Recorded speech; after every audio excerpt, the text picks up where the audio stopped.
you just chase him. I mean, I guess it's fine. 5 kisses subs, and I'll give Logan the pipe. Ooh. Honestly, that's a quote. That is a quote. 5 look at the pipe. Pipe me!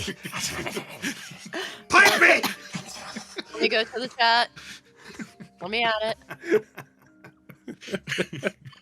Hello, everybody. Needs that pipe. Apparently, I need that fucking pipe! Hello, everybody. Welcome back to Nat 19. Heckin', it's Gilligan's Grave. It's back again, A Tale of Somnus Domina. It's also been a bit. We took a week off for mostly So I was reasons scared it related was to gonna- me. And then it snowed. And then it snowed. It's snowing in Atlanta, but it's not snowing in Canadana. Well, it's probably snowing somewhere, to be fair. I mean, it rained over here. It didn't snow. That's the It same rained thing quite for a us. bit. No point in time that it's not snowing somewhere. in It's Canada. not snowing. It's fucking windy. Fucking windy. Oh, thank you so much for the sub. Muted pipe SFX. It played. I promise you can hear. You can't hear it. Thank you very much. We have a maybe big game today. I don't know. Who knows what really today is going to entail. A few things to announce before we get into Tail? game. Entail. I have tail. Floof floof. So, thing number 1. The Paraprismatic Tempest is now out. It is on DriveThruRPG. So you can go and you can purchase that whenever you want to. It's available. Go get it. There's no printed copies of it. proven. Oh. Clinically proven to make your dick 3 times bigger. The Paraprismatic Tempest? Yes, clinically proven. Oh. Mm-hmm. You're welcome. These statements haven't been evaluated by the FDA, but neither has Gigi Subs.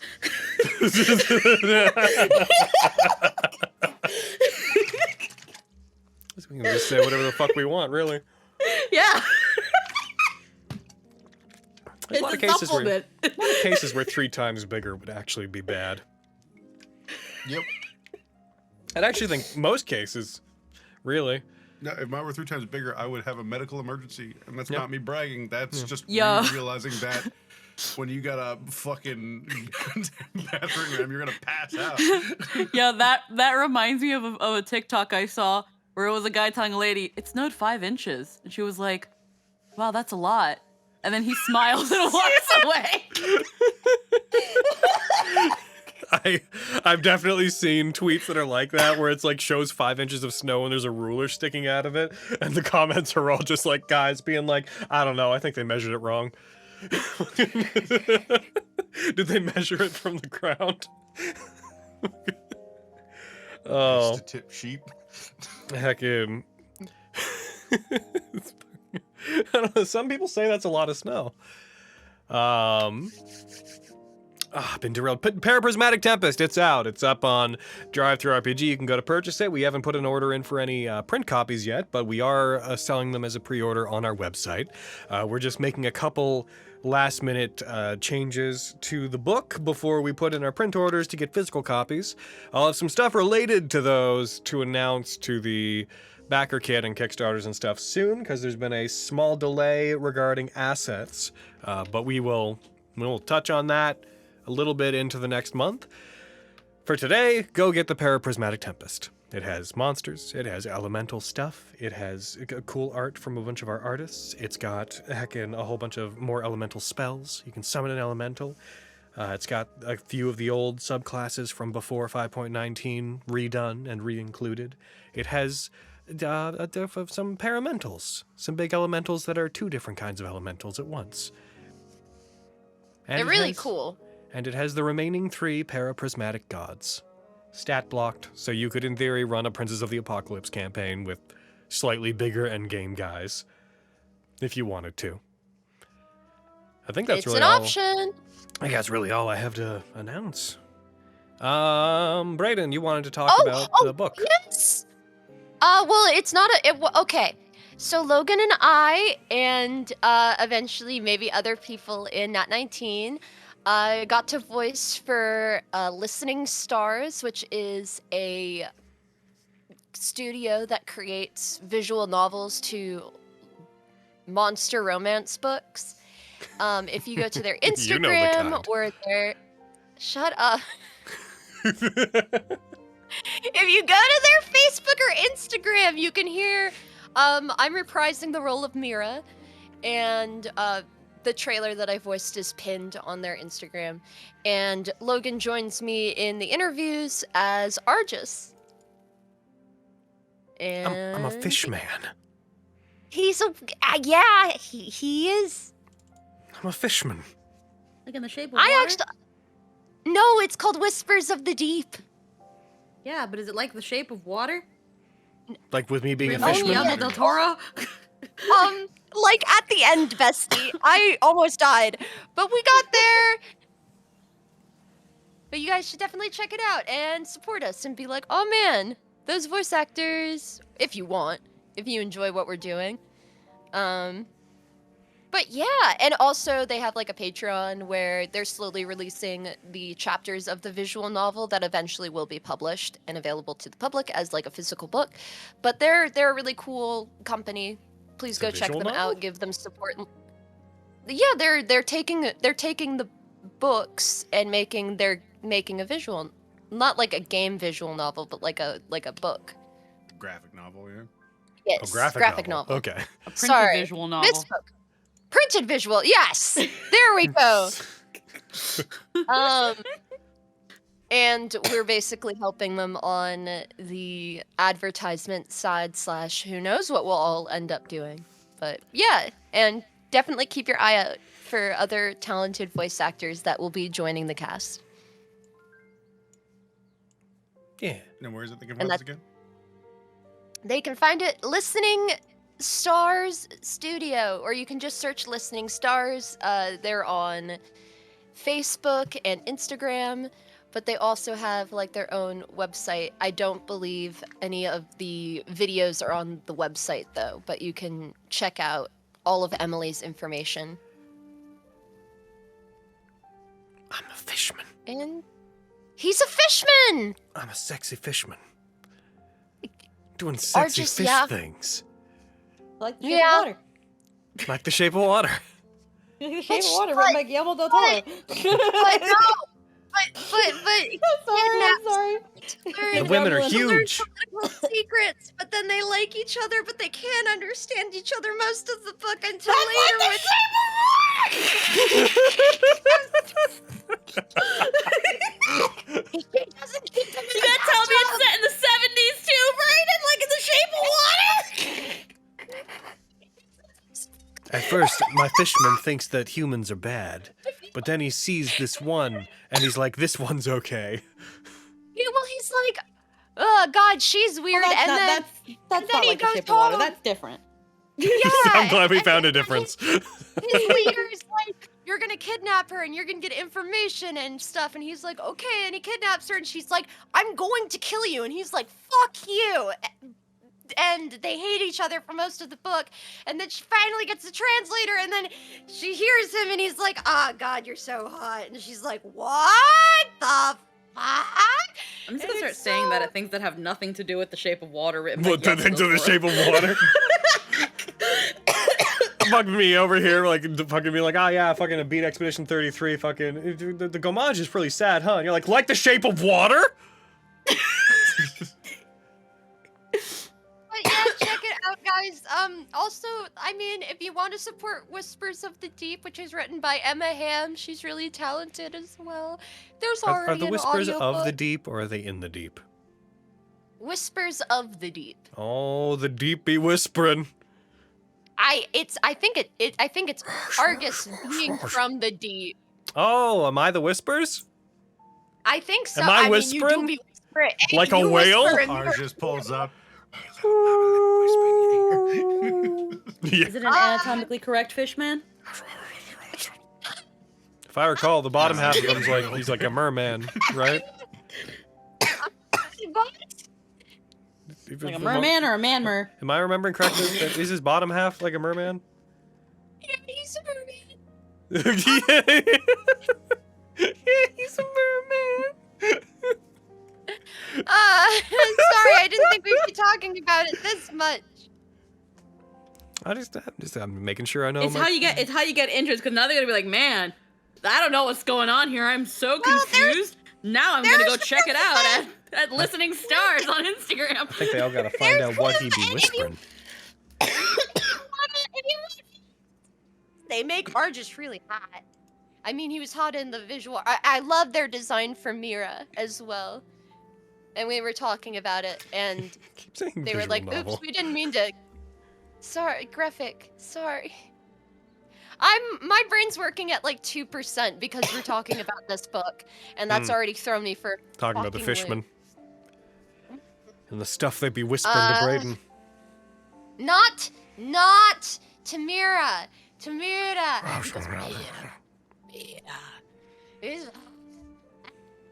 Let's play game. Does anybody else have anything that they want to put up on a fucking sign real quick before we start? Nope. All right. The Paraprismatic Tempest. Go buy it. Also, soon we'll be able to sell our own books, physical books, through DriveThruRPG. That's pretty cool. Once we have like a larger stockpile of those of our own, I'm gonna list those up there. The Great Circus Dragon asks, Justice, is Justice okay? Justice, are you okay? Yeah, I'm fine. Oh, there he is. Okay, he's good. I believe him. Seggy, are you okay? You don't believe that he's fine? You don't believe he's saying what he... okay, Seggy? Seggy, are you okay? Are you okay? Are you Seggy? okay, Saggy? You want to play a D&D with us? Ding. He's been hit by... Oh, sorry. Been struck by a smooth criminal. Heck in, let's get into it then. I'm gonna roll a die, and you guys know what happens. 3.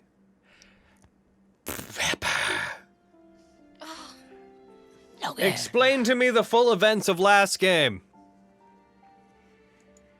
And tell it to me like I'm 5. We need to escape. We gots to go. Nope, wrong. You're doing it wrong. You're not supposed to talk to kids like they're stupid. You can talk to them slower. Don't talk to them like they're stupid. You're right. I know. I was thinking what would be the funny. Okay. You're having a all negative right. impact on my self-esteem during a very important Exactly. time in my life right now. I'm gonna need you to adjust. Okay. So we needed to leave.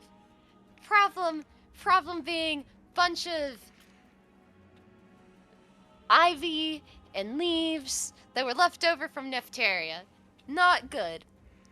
But luckily Lilia's like, don't worry, I got this. But we were working on that Sans of Desmond because Desmond had peeled off from the group to investigate a way of slowing down the hordes, which was bombs that were previously laid by the son of his cohort. And so he was able to find them and locate them, and through the help of Dendron and Linnell, rest in peace, baby girls, Mountain Man, they were able to slow the pursuit of a giant Goliath that seemed to have the body of some pale lady on top, which resulted in all three of them returning to the ether in death. And after taking a couple of points of exhaustion because of the extroverted effort and the vines kind of fighting back, Lilia was able to break through, and everyone was able to rush out for the most part. And we're dealing with the aftermath of that as everyone reunites outside with the people that they had been waiting for, including the college which Pepper goes to, who had come to aid her.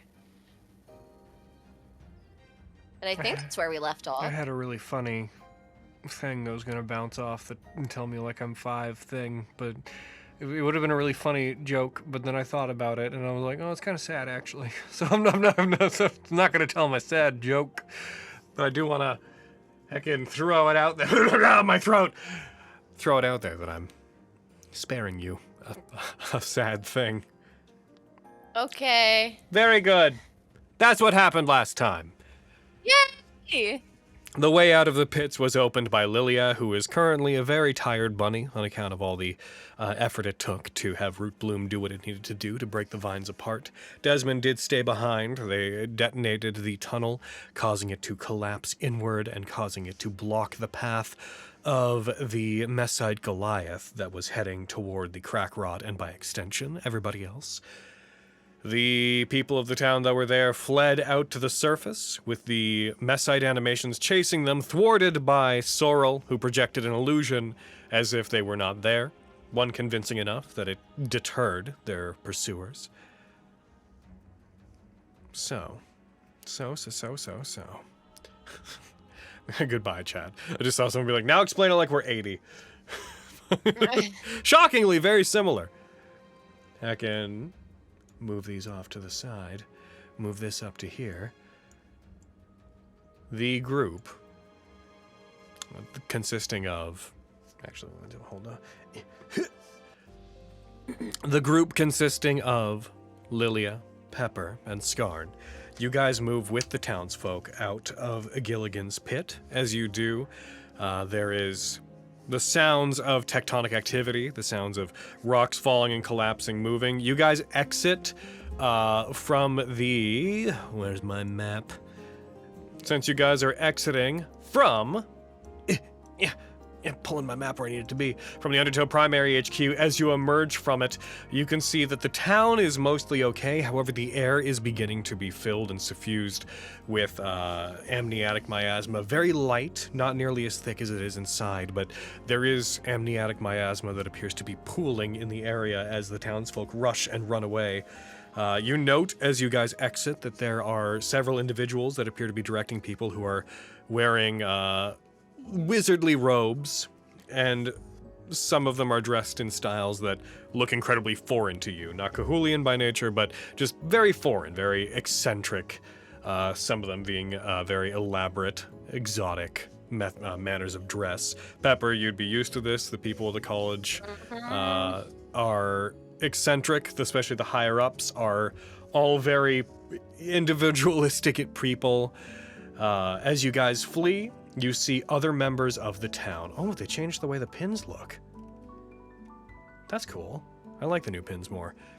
As you guys flee, other people who had been waiting at the town, in Uptown, just an Uptown girl, begin to flee and move away from it and go to rejoin this crowd. I want to know, you guys, as you flee and as you exit from the underground, what are your priorities? What are you doing? What's up?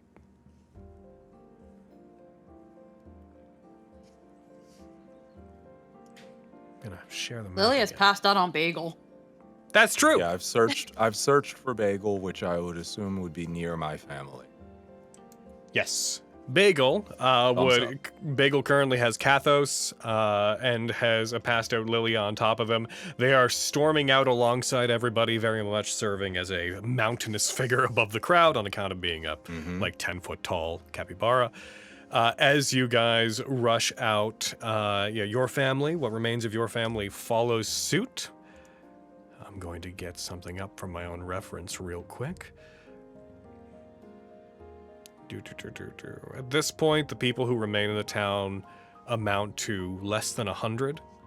The people in these crowds. Where is this thing? There it is. Found it.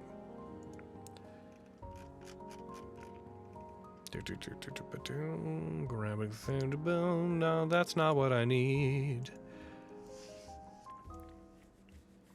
Pepper.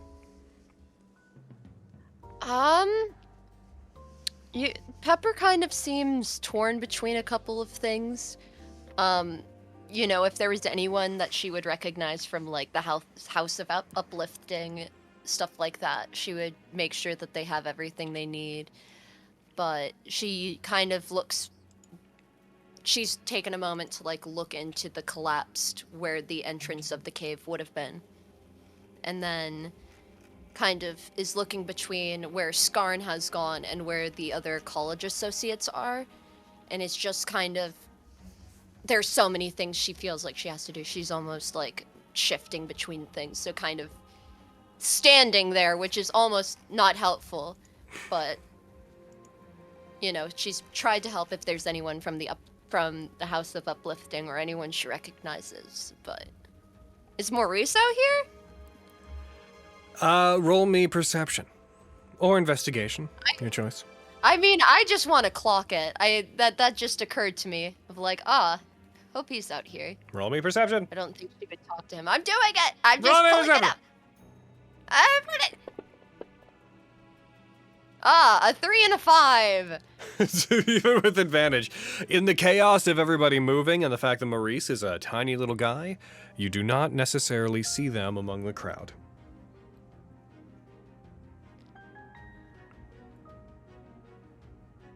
Oh yeah, randomly. Can I search for Gotham conduit? Gonglo? Where's Conglo? Yeah, it took me a second. Roll me Is he around? Roll me either perception with advantage or roll me a charisma check with advantage. Your choice. You know who I wonder's out if he's out here? I have someone else I kind of want to look for. Oh, you'll If we're looking for people. We'll find out in a second. I'm about to summon it. Oh? All right, I'll just go home. Bye. As you look around, you get the sense that something. No, of I ain't get nothing. I know. I ain't get shit. The presence 7 of means 0. Gotham is not absent, but you cannot pick up on where they might be. I know my Bluetooth is on. I can see it. Dun, dun, dun. My fucking body went. Goom, goom. It's like when only one The AirPod Bluetooth connects. device is within range. It's like whenever you put your AirPods Just in and waiting only for one it of to them connects. Yeah. Oh. Oh, Is that a Bluetooth or a Bluetooth? Because why is it so fucking French? So real. What Okay, so about he's somewhere. Buckethead? Question mark? Did we kick him out, or is he still with us? Listen, I wasn't around when you guys eventually talked to the motherfucker. Yeah, we said, hey, what's good, Buckethead? Yeah, you You're- guys, Buckethead you're was down there cool. in there. Pepper, I just am curious. you at may this point. roll another perception check to see if you can find Buckethead. Boy howdy, I'm doing anything to distract myself from continuing to look down into the destroyed tunnel. Tell me about the Let's see. destroyed tunnel. 2 18s! 2! Where's this? Should be like a home rule that if you have advantage or disadvantage, if you like roll doubles, you succeed automatically. Heckin', but that said, an 18 is plenty high, regardless of me heckin' thinking of fucking Daggerheart rules to port over into this. As you look around, as the people that are within the pits are rushing out, some of them rushing toward Uptown to reunite with others, you do see, moving not slowly, but more casually than everybody else, hands in their pockets, no longer wearing the cloak, no longer wearing the ragged cloak that they had been brought in with, but still looking pretty scuffed up. You do see the individual that you guys would know to be... Question, were you there? Was Pepper there when his helmet was taken off? Remind me. I think Pepper was. I know I was not. Okay. You do see the individual that you would call Buckethead walking, somewhat nonchalantly, but with a brisk pace. Hands in his pockets, out of the caves, behind everybody else, unbothered. Everybody else shifting around him, almost as if no one's giving him any concern or mind. Yeah, and it doesn't look like he's kind of on his way out. I mean, he is leaving Sneaking the off. dangerous, deadly underground, along with everybody else. Fair. Okay. I just wanted to clock if he was there or not. Well, I'm gonna I mean, I go- could go over and bother him. If he notices her, Pepper will like wave and be like, "I see you." As they're walking, That's right. As they're walking, they do tilt their head, give you a JJK Sukuna style nonchalant glance. As they do, and as you wave back at them, they raise up one of their hands with two of their fingers together, put it against their head, and give you a little two-fingered salute. They smile. They smile a smile that fills you with apprehension and tension as they then continue to move away, separating from the rest of the crowd. Why'd he have to look at me like that? I just was glad that he made it out. Goddamn. The look seemed perfectly friendly. What it made you feel was in discordant to the look itself. Yeah. Ugh. God, something about that freaking... I missed the bucket. What can I say? He says you ugly, gang. I missed the Pringles can. I missed the Pringles can. Ow, my shoulder. Oh, shit. I'm fine. Okay. I guess I'll. Did you just turn sidle 34 up to too? my... No, I just banged my shoulder into the fucking desk from being underneath it for a second. Ow. Hmm. There's a story can I there. like? Oh my Sorry, god. I dropped my phone. I see. Oh. Yes, Pepper. Does I guess if Sorrel doesn't seem to be the person in charge within the college here, I'll like go up to whoever I think is a higher up and kind of see what I can do to help, or I guess report in. Sorrel does seem to functionally be at the head. At least they're the highest thank ranked person you're God. aware of here. Instantly relieved. Instantly. We'll just trot up, ears perked up, tail up. Kind of like, what can I do to help the college at this point? You I know it move. got everyone out, but You move over to Sorrel, who is himself on like the exit of the impromptu tunnel that has been made through the vines. He's moved back from where he was whenever he cast his illusion, but you can kind of tell he's still focusing on it. It's not taking too much of his attention, but he's staying within a certain distance of it to make sure that it is maintained. Sorry, shouldn't be. No, as you do that, he like turns his head without looking away from the tunnel, but he turns it toward you. Then his eyes follow after. His gaze breaks away from the tunnel, goes down to you. It's fine. Maintaining something like this isn't very difficult for me, don't worry. I more just wanted to keep my eye on what was happening inside. Right.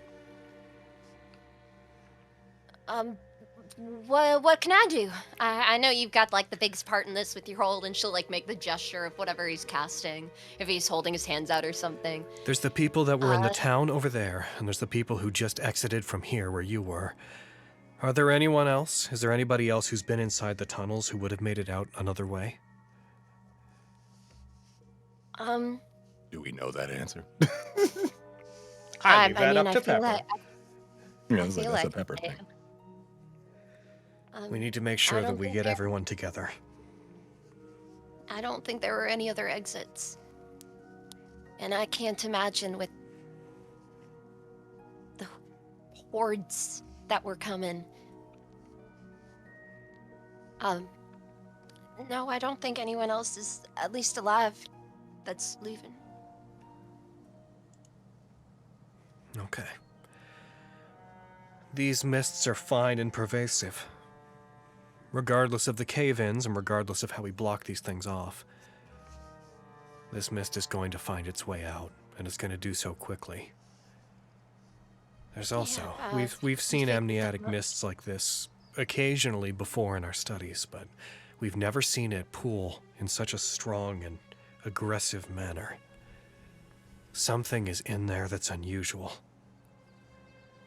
Yes, under Agony's throat there was something under a lake that was dormant while we were there, but we knew we were under a time crunch before it took control and burst the paps, if it was. Could you go to the town folk and make sure they all round up and get into the same general area? It would be really bad right now if anybody wandered off on their own. Okay. And you did a fantastic job, Pepper.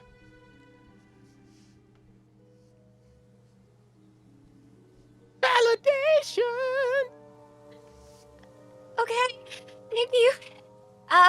Passing grade. I B plus. Girl Dagon style tech. B plus. B plus. that's like 3-letter grades up. Oh my god. Okay. Awesome. One moment. I like run off to go do this. Your family's all here. You done a head count? How's it looking? You got all your peeps? Scarnicus? I do Scarnicus? believe they are by Bagel. Yes. Most All of the named NPCs have gathered by Bagel. Okay. Who is most? If they're not dead. Not Most, Maurice. not including people such as Buckethead and Maurice. Okay. You said that like somebody left behind. Somebody left behind. No, sorry, all of the named NPCs are there. Buckethead, the corpse of Vilgrace, Gotham. Yeah. Gotham just shows up. Hey man, what's up? Why'd I load in? Wait a minute. This is not where I teleported to. I was trying to go to the bathroom. Sorry. Green mist. Gotham goes to the bathroom? Your families are there. Okay. Yeah, fam's over there. I believe And everybody all is the out. Laportes are accounted for? Sorry, say that again? Oh! All the Laportes? Oh, where's, Yep. Lilia's dad? They're there. They had mentioned before that they had been outside. The Congo had brought them outside, Yes. and they'd been like seeing things from the outside. They do appear to be there. They appear to be giving most of their attention to the unconscious body of their daughter. Yes. I clock, I do the counting, I think about all the times Lily has talked, and I've listened very closely how many siblings that she's had. Yep, they're Penta's all there. there. Okay. Capro's there. Capro, yep. Thank you for the The job three little again, ones sir. are there. One Oh, that you've never seen before is there. Bless their hearts. Wow. I didn't know she had a brother. Okay. Most are accounted for. Okay. She'll duck back to Sorrel and report. Most people are accounted for that presided in the town. Okay. In that case, he puts his hand back, and you see several other mages all extend their hands out at once. As they do, there's several very small green flashes of magic. You see a variety of 10-foot radius holes appear above the entrance in through the military encampment. You see that the cave becomes structurally unsound as holes appear to be blown in the top of it, and the entire area in front of you, the cavern that you all just came out of, collapses and seals itself in. As he does, Bye home. bye home. As he does, Sorrel turns. There's another mage that walks up toward him, a kind of reedy younger man who appears to be an orc. They get on one knee in front of him. They trace something into the ground, put their hand on it, and raise the other hand up to Sorrel. As they do, Sorrel reaches down and he takes the hand of this individual, closes his eyes, and begins to speak. And as he speaks, everybody in the general town hears Sorrel's voice within their mind. They hear a very, very soft but invasive, "We're happy that all of you made it out. We'll be able to explain who we are and how we're here to help once we get you all somewhere else. But for now, those mists are going to continue to advance. There's not going to be any way to outrun them, especially not with how this valley is set up. This place will serve as a basin. It will be filled with it. We're going to do our best to keep it contained here, but we need to get all of you out another way. So, if all of you could please follow our instructions, we have a safe place that we want to take you all." And as they say that, you see a couple of other mages move into a very open area between everyone in the town in clear view. There's a flash of energy, space twists as you see what appears to be a hole in space form with about a 15-foot radius, through which, Pepper, you see the familiar sight of the townstead that is outside the College of Gunguth appear in front of it. We I would feel like like you all to there's an proceed through awkward. there. Oh, yep, I helped. It's cool. You guys had enough people anyway. I got enough. You see Oxalia jump up onto the head of the reedy young individual that Sorrel's currently taking the hand of. As they jump up on their head, they begin to speak, and their voice also echoes through everyone's minds. Make sure you get yourselves into there as soon as possible. And then once you're through, do not interact with any of the people who are around you. They've been instructed to avoid any outsiders until given further notice. It's not for a particular reason. It's for the safety of them and of you. Yeah. Back at the college. Don't just stand there, go! You see, slowly, people beginning to file their way toward this gate that has been formed in space. Is there anything you guys choose to do during this time? Do you shoot Sorrel? Lilia, are you okay? Lilia, roll me a con check. Me? Yeah, you're Lilia. Alrighty, That is Lilia. Get me. Yes. I've like joined Bagel. I have one of Lilia's paws in my hand. That is Little a hand. 3. So I'm assuming I've got- my family is Because I'm also nursing her. hella. I've got hella tokens of exhaustion as well. Like Lilia was one more from being dead.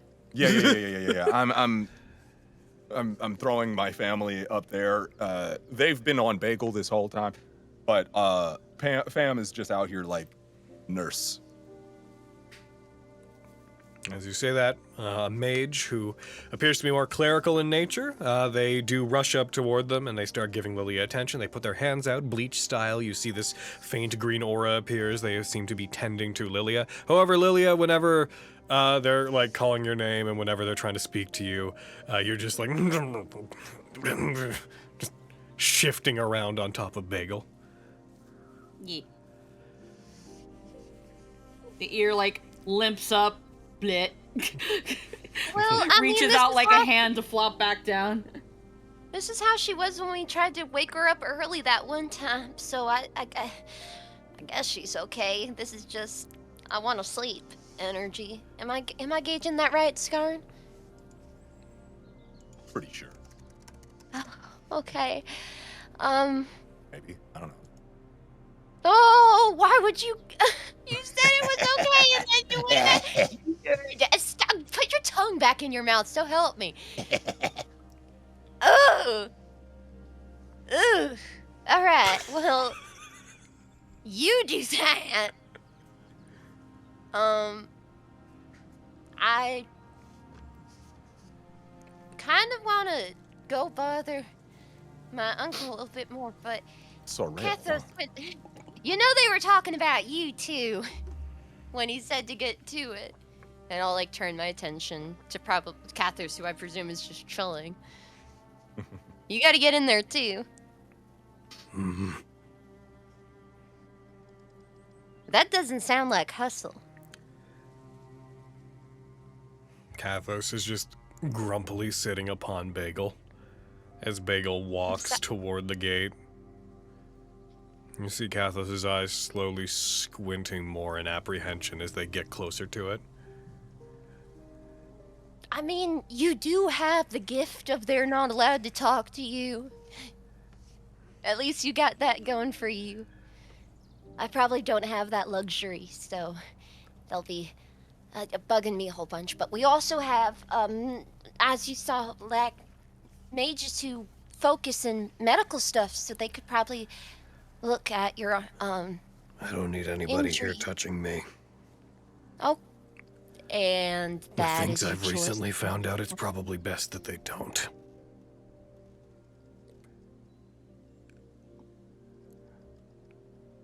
Like what? Like, Roll me persuasion, Pepper. Ooh. All right. Roll me persuasion. Come on, +8. Let's go. 16. And I'm really cute. I'm gonna hit you with a dynamic DC. Here it goes. Whoopee whoopee. Oh. When I had control over idomatic powers, I used it to poke around inside my own psyche for a while. I wanted to know if I do contain a flicker of sorceress power, as I feel like I always have, why can't I access it? And much to my chagrin, I found my answer. What'd you find out? He, like, looks around to see if any college members are within earshot. You can whisper. I've got big enough ears for it. I'm not the only one inside my head. Oh. What do you... Wait, what? What? Huh? There's another thing in there, soaking up all of my resources, as it were. Where would you pick some... But you've never had magic like that. That would have to be something that you've had for... Since You I don't- was born. Or at least soon after. Who would do something like that? That's what I intend Why? to find out.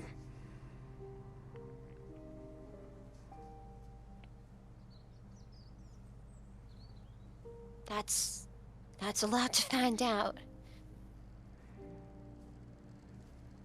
Well, now that I don't have a power over idomancy, and I can't force that thing to talk to me, it's something I'm just going to have to deal with. But at least I'm aware of it for now. It wasn't dangerous or anything. It was just There. a remnant of something.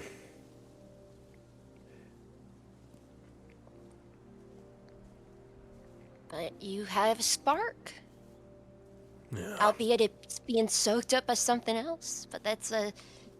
Hey, that's not... That can change, at least. Maybe. I mean, if you can think to poke around your psyche, you can... figure that out, maybe.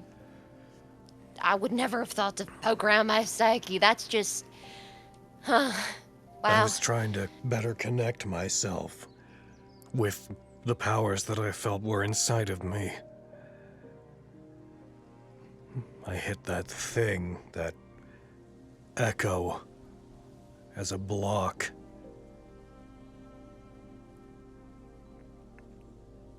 Well, if someone was putting people in the back of children's minds, they would need information on how to do that. And this is probably... I'm not saying that they've discovered that information here, but with everything that Ethicus was able to access here. I've got someone God, what is better that with I'd like to people and ask, children? and I'm not Yeah? gonna find them here. Oh. So where are you thinking of going? There's Who's this person who has all the answers? There's a particular sorcerer I'd like to ask. A sorcerer. Oh no. Logan, I am reading the writing on these walls. I'm freaking out, but okay. Let me get back in character. Sorry. Don't worry about it. With the amount of free time I'm gonna be having fetching food and drink for people while they research, I'm probably gonna have time to. So, sorry in advance. Dare I say too bad. At this point, Bagel, along with Kathos, passes through the threshold of the gate that was made. Welcome to Gunguth! Yay! You did it! You crossed the line. You go with them? You're here. Yeah. Skarn, what have you been doing? Have you been also hanging out with this blob of people? I'm in the blob, not really over there in their private convo, but I'm in the blob, watching over Lilia and hanging with fam, mostly being like, yes, family. Yep. I almost died a couple of times. Family. Hey, Mom. Family. How are you? Hey, Mom.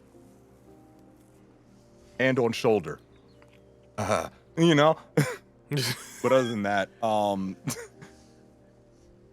Going through the motions. yeah. Mostly going through the motions. I'm still always on this, like, I haven't told family about whatever the fuck this shit is because, you know, why would I tell them? All right.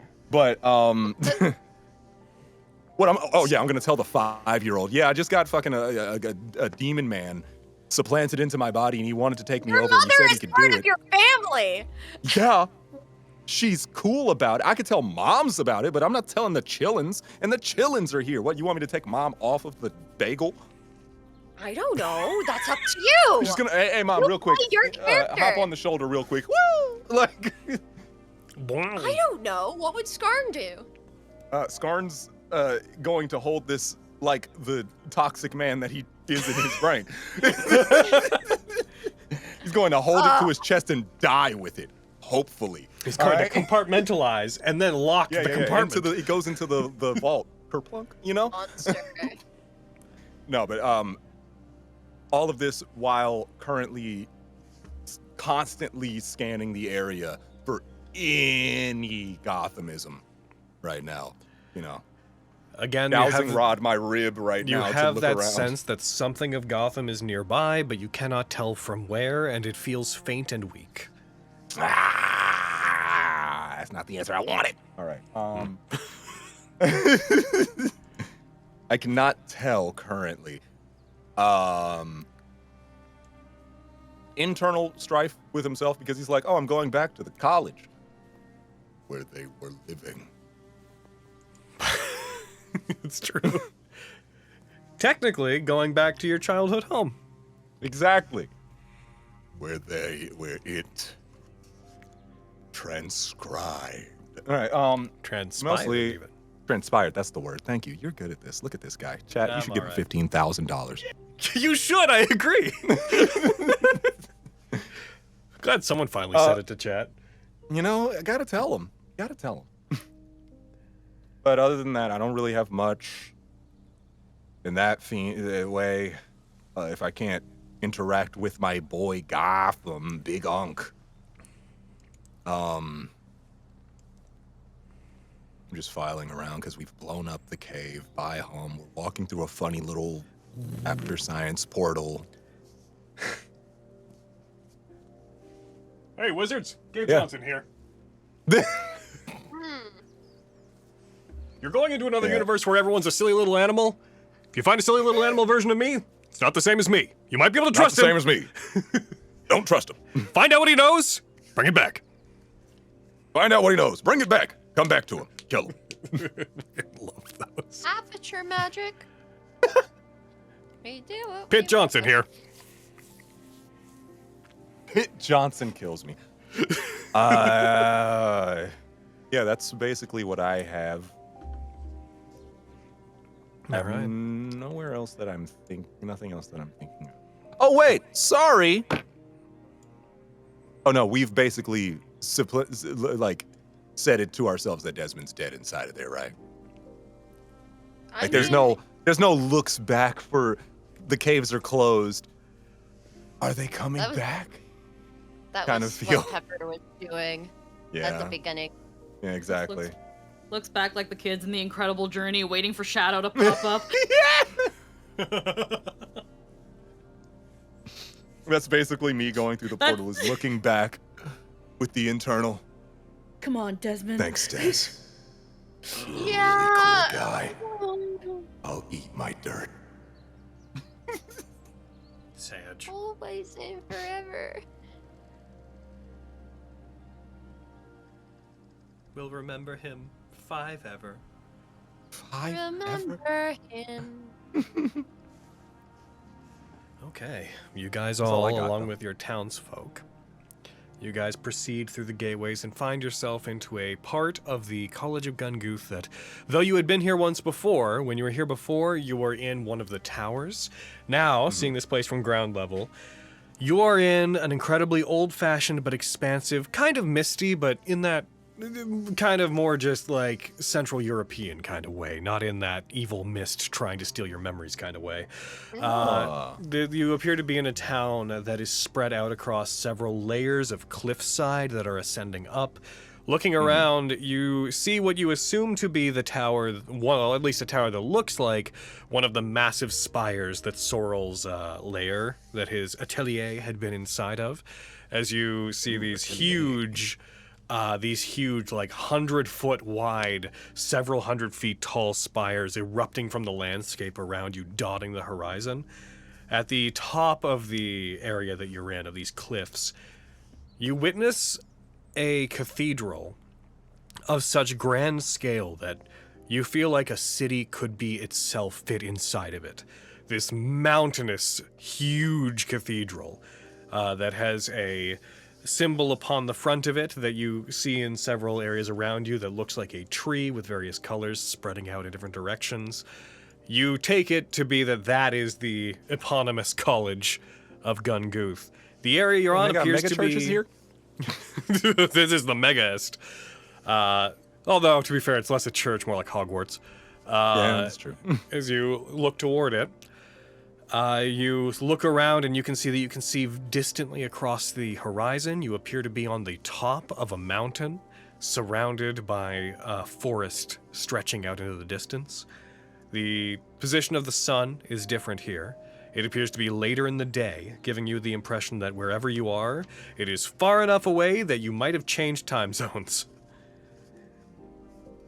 As you all enter, the remaining people around you, the remaining townsfolk, enter with you. You are all escorted by others into what appears to be a sort of town square area in one of the cliffside elevations. You see a variety of different magically inclined individuals using a variety of different means to help escort you.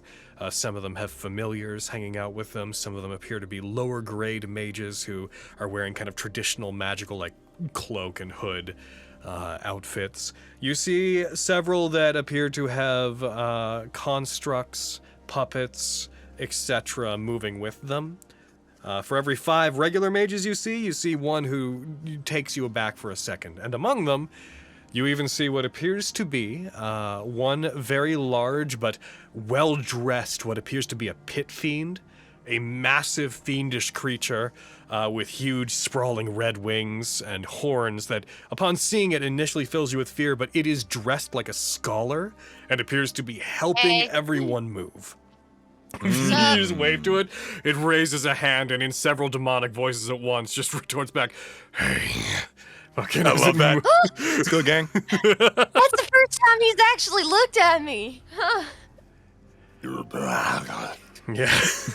Just the Balrog, but a principal. Wow. Usually I'm in trouble when he talks to me, so that was actually quite pleasant. Everyone is gathered together, and through the course of the day, it is explained to you all that this area of the town that you're in, and as this is told to you, you guys see that magical transmutation causes walls about 20 to 30 feet high to be elevated and encircle the part of the town that you're in, as it seems to be closed off. Not like sealed off, but just closed. And people who are living in this like 6 block by 6 block radius, they appear to be escorted out, and they seem to be taking their things with them. It is told to all of you that for the time being, this section of Gunguth is going to be given to you. They are very straightforward with these people, being like, those of you who are within the caves, you need to be quarantined for a while. Specifically, Sorrel once again steps up after a minute, puts their hand out. That same kind of reedy mage draws something on the ground, puts his hand on it, puts his hand out. Sorrel touches him. His voice fills everyone's minds. The amniotic miasmas. Amniosis. We don't know how much it has touched all of you or if you're infected. As much as we'd like to, we'll allow you all to return to the outside. I'm afraid we need to make sure you're not a risk to anybody else. So, we would like to give you this chunk of our... Click. Oh, yes. Hello! So, those watching back on YouTube, there's about to be a very sudden jump. From what we understand, you're basically going to hear Sorrel say, we're giving you a chunk of, and then nothing.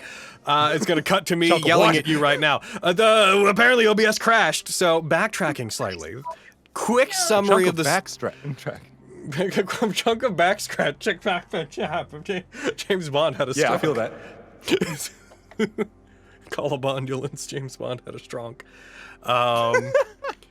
So, just to backtrack across the stuff that happened while we didn't realize OBS had closed. Sorrel explained to everybody that they could not allow the population to return to mankind at large because they might be inflicted with amniosis and not know it, that only those that had encountered it and had proven that they had some kind of immunity or had powered through it, i.e. those who dove down, our main cast, only they could be trusted to leave here. So they're going to give them a part of the town, they're going to see to them. If people want to leave here, they have to leave with an escort.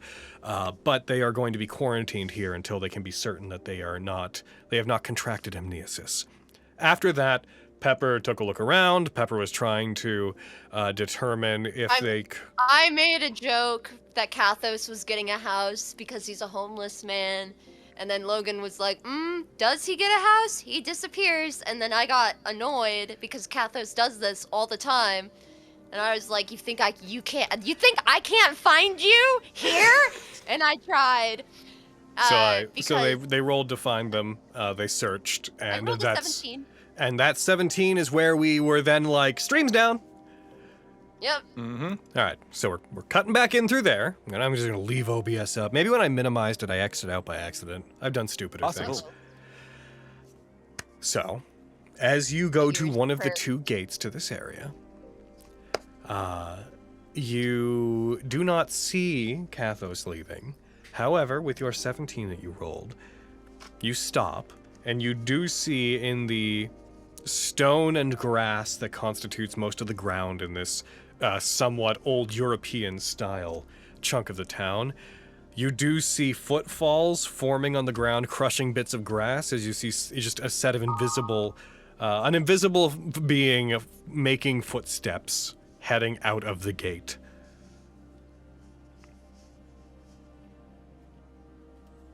You think you're so smart? With a Cahulian goodbye?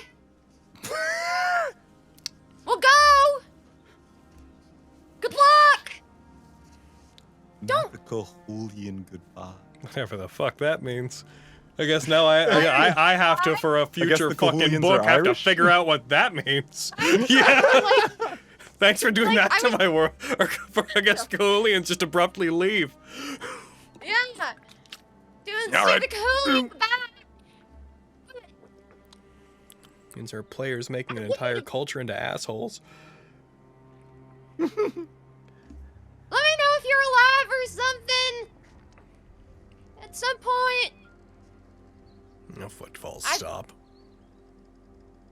Just lost someone who's kind of important to me, and, well, I can't stand you. I want to know if you accomplish what you're doing, because if you can do everything you can, I might be able to get better than a B+. And kick your ass at magic. Don't even get how cool summoning a DGR is, but that sorcerer would know. And he found it cool. So, be safe or whatever. Don't say goodbye, 'cause I didn't need one. Which is why I'm still standing here and yelling. I can see that you haven't moved.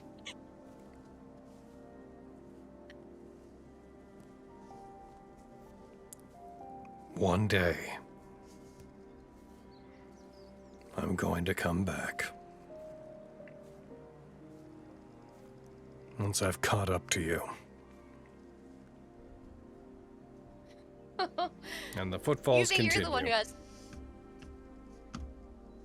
catching up to me? Hmm. Oh, Lilia's not gonna believe when I tell her he said that. Gonna just turn on her heels and toddle back.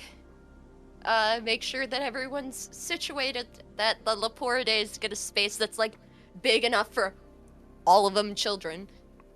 And same with Skarn's family. I would be offering tours. She probably seems way too willing to give a tour. But just going back and doing what Desmond told her to do best, which was to be a stupid wizard. He didn't say stupid, she added that part, but... Lilia. Cutting to later in the day.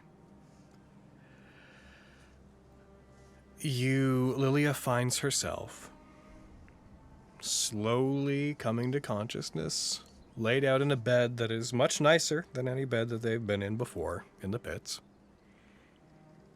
The blurry wooden ceiling of the home they have found themselves in slowly comes into view, with the only sound to really serenade you, I suppose, as you wake up, is what sounds like a very low rumble coming from close to you.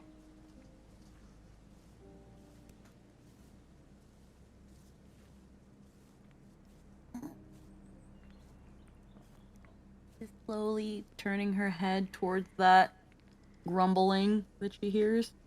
As you turn toward the grumble, you see off a little bit across the room from the bed that you're currently in, there's a stout, blurry shape sat upon a chair that, as you look toward it, and it comes more into view, you see Cag sitting arms crossed, snoring in a chair, leaning back against it. Oh. There's just that blurry-eyed where she's like squinting and she's like, it won't get into view. Notices like scrungly beard. Oh. Oh, it's this Cag, okay. Stirs awake in response to noise. Oh. You're a light sleeper. Oh! You're awake! Yeah, I didn't die. I only made sure I was an inch away before, stuff. Yeah, I'm awake, Cag. Hi. Hey, don't move. Stay here for a moment. As he rushes out, and you say, "Aye, your daughter, Lilia's awake! She's awake! She's not dead! It turns out she's alive!" You hear a series of voices. All you hear is.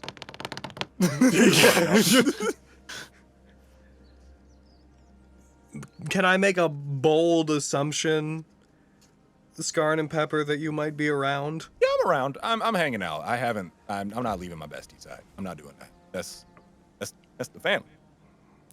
No, that's the one. We out here. Motherfucker's half dead right Yes, now. I knew he was on mute! Of course, anything. Discord So, with that, in case you hear, And then Yes. me. Scarring and Pepper enter the room. Fox Pepper. Pepper as a fox just leaps into Lilia's arms. Door Oh, slam sound oh. effect. Hey, you alive? Yeah, I wasn't planning on dying. I made sure. Yeah, usually we don't plan on it, but it kind of almost happened. Just Nah. poofs back into being regular Pepper on top of Lilia. You fainted on bagel and you wouldn't answer me when I was like, Lilia. You were like when you're tired and you're so cute, but you didn't actually respond, and I was just like, oh God, she's gone. But she wasn't. I'll be I'm glad you're honest, okay. I don't remember anything after I cleared the wall. I don't remember anything. Everything went dark. I don't blame you with all the effort you were putting into everything. Do you want like a speed run of everything? I feel like I slept through something important. Just a change of scenery. We're back at the college. You guys are. Sorrel was able to get a chunk of the town. He said a chunk specifically. Then some weird stuff happened, but a chunk of the town has been carved out for those who are recovering from the disaster of Gilligan's pit. Your family's staying here. A lot of the townspeople are in quarantine. No one's being kept here. Kathos actually left a couple hours ago. She'll like turn to Scar. I told you about that, but you were still asleep, Lilia, so I didn't tell you about it. But I think he's off to find his destiny. AKA like the sorcerer dude, but he said he's got to catch up to me instead. Besides the point. You didn't go after him? Oh, the son of a bitch tried to pull a Cahulian goodbye on me. Can you believe that? I Why's said, that not gotta in be a my thing?" time, not. Pepper keeps saying it. That, Trying to give me a quick old goodbye. Trying to pull one over on me. I said, At least not you this got it. time, and I. At least you got a goodbye? Yeah, I know. Hmm. Sort of. I had to yell at him a whole bunch to give me one, but.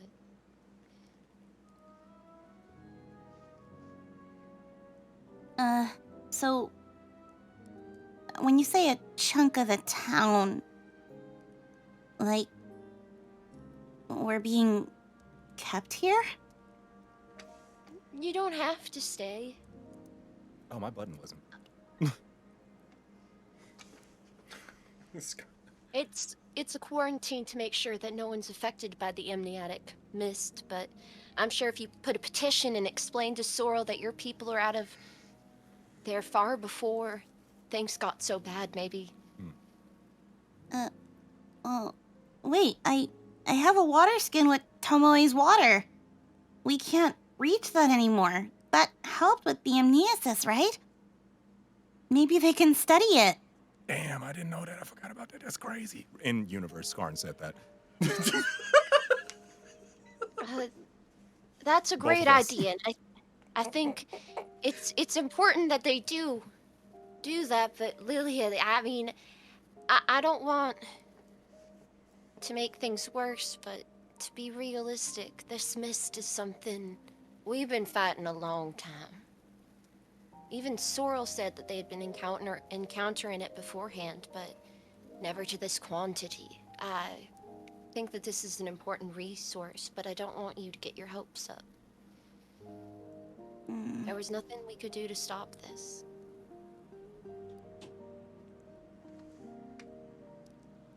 But it should be able to help at least the people who are here now. Yeah. People still left, right? Yeah. Whoever's left. Scarn and your mama? And your siblings?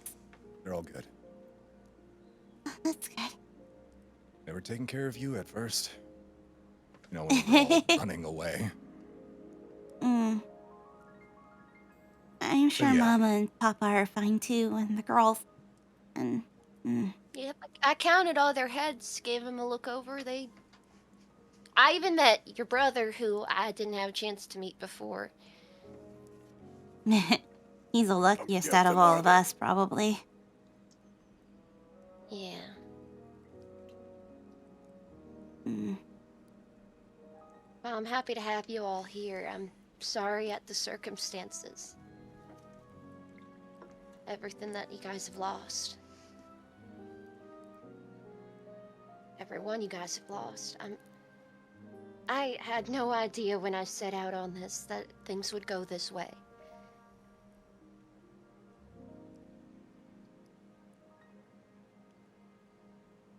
I don't think any one of us could have predicted that.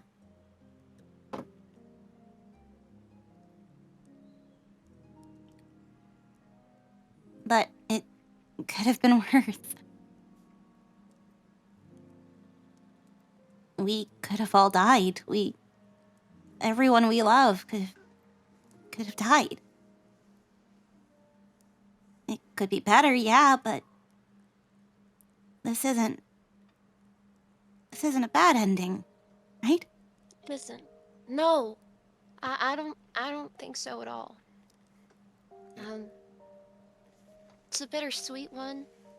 I mean,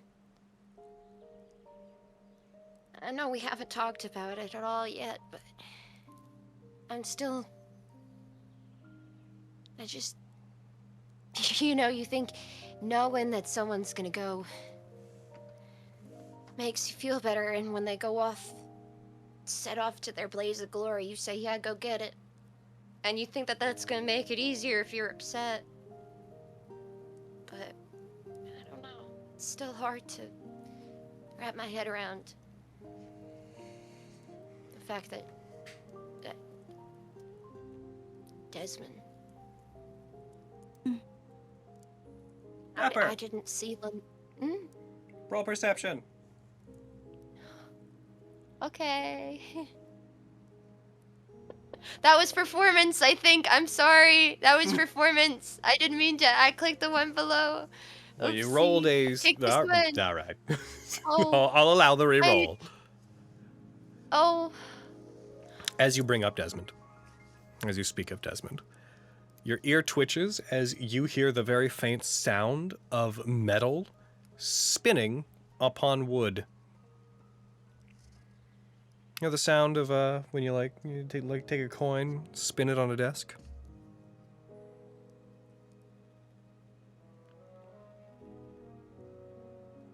Like a game of heads or tails? Yeah, like a coin. Hmm.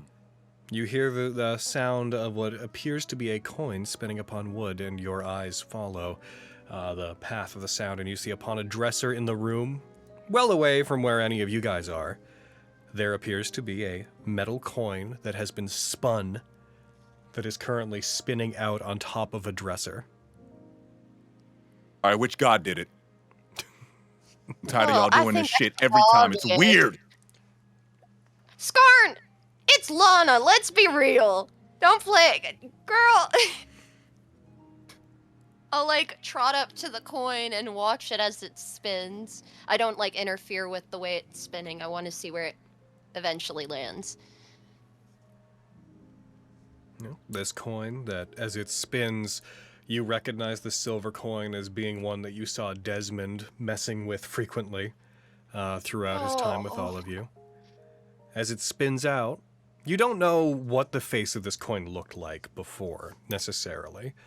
But as it spins out and it comes to it lands flat on the table, whether it was originally there or not, you see that the face that does face upward does appear to be the emblem of Lana.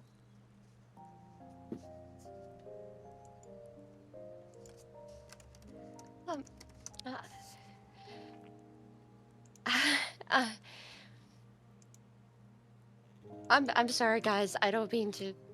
I don't know if you guys noticed. That's That's the coin that's Desmond's coin. I don't know how that... Well, I guess... Nana, you are a tricky one.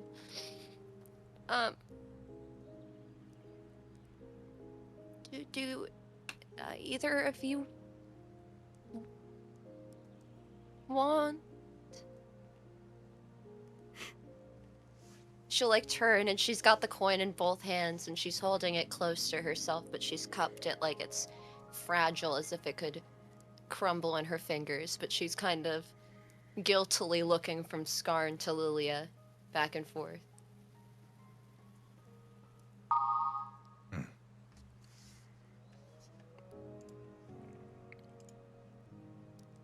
That's for you.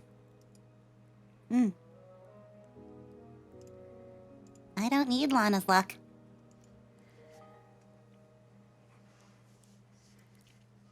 Are you sure? I was born with 2 feet. I got enough God problems. But it was... But that's not the point of it. It was Desmond. And who was Yeah. closest to Desmond? You know, Unless you want to give it to Lori. I didn't see Lori when we got out. I don't know if he's here with us. I mean, I could give it to him, but I haven't run into him, and so really, Pepper? if anyone's gonna keep it safe... You can keep it.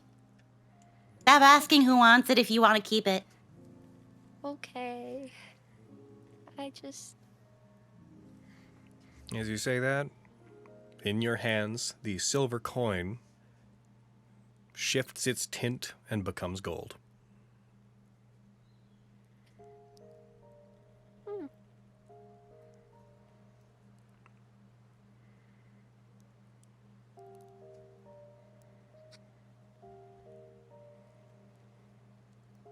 I think that's he gold. agrees. I guess I could hang on to it. It's not gonna make getting over him any easier. But I don't think it would have been anyway. Thank you both for saying what I couldn't. But also, I couldn't have done this without either of you guys, you know? I got a B+, but that B+ is for all of us. Including you! And I'm like talking to the coin, you got a B+ too! Lori doesn't know it yet, but he got a B+. When was I in school?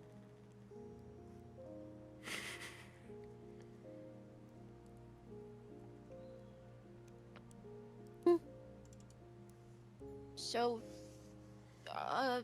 as happy as I am that you guys are here, what are you guys gonna do? That is the question, huh? Well, I kind of always wanted to be outside of those pits. Yeah. These You were not both the said lots of circumstances that I wanted to happen, though. Maybe you guys can actually see those golden fields I told you I saw. There's an option. I ain't never seen them, but I heard they're cool. We'll see. But There's a whole lot of world out there. yeah, I feel like I should be going somewhere. I don't know exactly, but Anywhere's a good place to start. Gotham's not here. Gotham is the god of undeath. If he has no enemies, 1, I'm dead, but 2, I don't believe that. Mm-hmm. Like that guy's definitely got to have some ops. You know what I'm saying? Of course. Trust me. So, I know better than anyone. But I don't want to keep his influence or whatever is on me nearer to my family. Kind of already lost one. I'm not letting that happen again. Don't know exactly where, but hey, might as well go on a Isn't that- journey. Isn't that part of the fun? Yeah, it's not the circumstances, you know? No. I mean, I wish I could go with you guys. I can only imagine how fun it'll be to go and explore and experience so much of the world for the first time. I mean, you can't? I've got duties here. Oh. Going with you guys was a mission. Don't get it twisted. You find something that you think you can get the college to get me on. You call. I will always answer. Now that I know you guys, neither of you ain't gotta do nothing on your own. That's the great thing about being part of my family. It's also one of the bad things, but we won't focus on that part. You call on me, and I'll try my best. The worst Sorrel can say is no. But I'm due to organize some papers, grade some quizzes, and get coffee for the professors or whatever. Real intern go- life. But now I can do so much more. They have no idea my reach now, and I'm planning to take them by storm with that. And maybe this is a big world. You guys might run into some of the people that we've met before. I know. Okay, you guys, don't tell Sorrel I'm telling you this, because I didn't tell him, and he's going to be all rustled up. But he said not to let people leave, and Buckethead totally slipped away at the end. Of course. So he's running around. And who knows, maybe there are other familiar faces out there. And she's going to kind of meaningly look at Lilia. Maybe you'll run into some people you didn't expect. I don't know. Maybe. I mean, I have someone to look for after all now. Yep. Mm-hmm. And that's what I was talking about, girl. You already knew. Well, yeah, I already knew that. Even before everything. That's true. Oh, the prince. Right. Yep, turns out he was under my nose the whole time. Now he's gone, and I gotta look for him. Yeah. And if not, then I have some friends of his that really might want to know what he was up to. That's true. Oh, yeah. Those guys. The guy, and the one guy, Lori's brother, who went to hell, or is gonna go to hell. Yeah, That was thankfully we also crazy. have a couple hints of where we could find them. Yeah. There should be some good places to go to. How far is Too Summergrass? much fun without me. It is. Come visit your old friend Pepper. 2 countries away. Yeah, Not if I learn instant transmission. That's a feat, right? I could do that. Well, you guys will stay in touch, right? All right, letters 100%. or something. You'll hear from me Somehow. somehow. Oh yeah. Either that or I'll be sent out to solve something and be like, it's scarred. Oh, I hope so.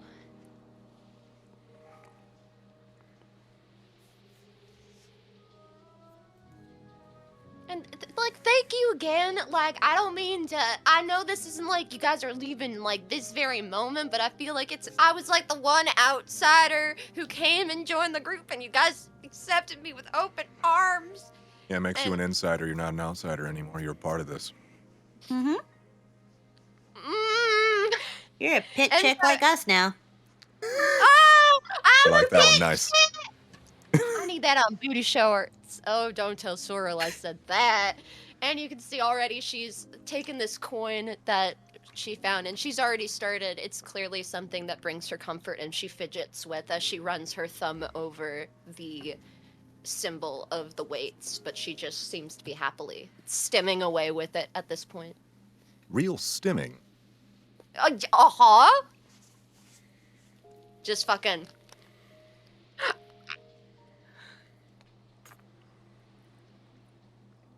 You know, we can probably get you a cute little pouch you can keep that coin in and have it around your neck. So he'll always be with you. Okay, all right. How he's not Close to here. your heart. Not torment me. Not be gone. Go find your prey. But I remember he lacked your last name. Why didn't you give it to him? I'm like goofy. Tail huge. If I find Kathos, I'll let him know that he's got someone waiting for him back home. He won't know where home is. You kinda know. See, he was like, I'll be back and I'm gonna catch up to you. And I'm like, wait, catch up to me? And so he has to catch up. But like, he knows I'll be here. He doesn't need that. Maybe I'll be out on a mission. Don't get him expected. You can tell him what you If want. we see Kathos on the way out, we're gonna call. We're gonna tell him to. Yeah. All right. Got it. We're gonna tell him to call home. No! Yeah. Oh, I'm gonna miss this as much as I hate the torment. I love both of you. God, this is not fair.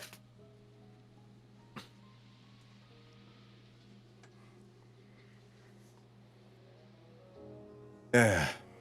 Yeah. I'm gonna miss you. Tiny little fox thing. Oh, I'm going. That's it. I'm climbing up there, and Pepper's gonna start scaling the scar, and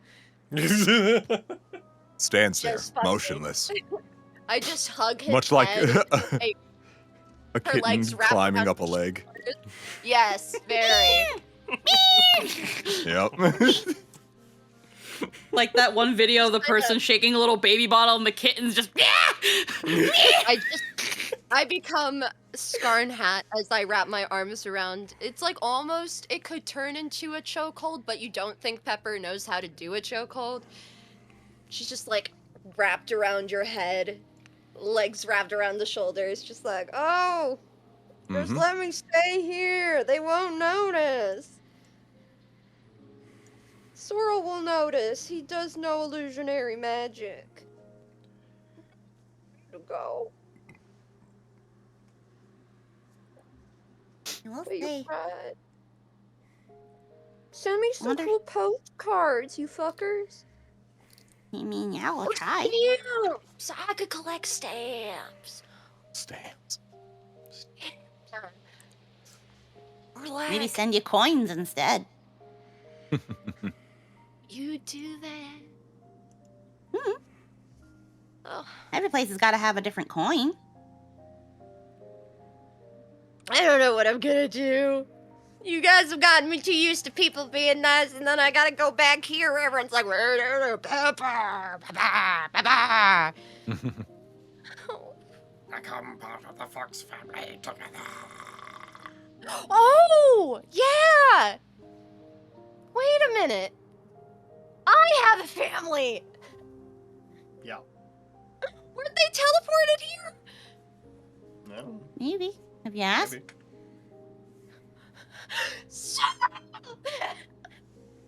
I like leap up and fucking run. Fox, I love it when you Kitsadrians. reach a certain pitch, the fucking crisp filters. you're keeps just cutting your you off. microphone just eats You're just like hard. but I like, get the, yeah, I get He the goes, yeah. So great. Yap, yap, yap, yap, yap. Sorrel, where are you? In Kitsadrian. You rush out. You head toward. You bump around asking people where Sorrel is. Get the idea of where he is. You head outside of the quarantine area toward a chunk of the town that is below the tower where Sorrel specifically lives. You head toward it. You find a relatively large house that is open. rush in through the front door. And as you do see Sorrel inside raising his hand, and you see the matter within this house changing, like the decor changing, furniture appearing and shifting, the fireplace reorienting itself. Cool. I watched As for you like rush a up to minute him before yipping, I there's just like a bother solid him. minute of just like, and he's like, yes?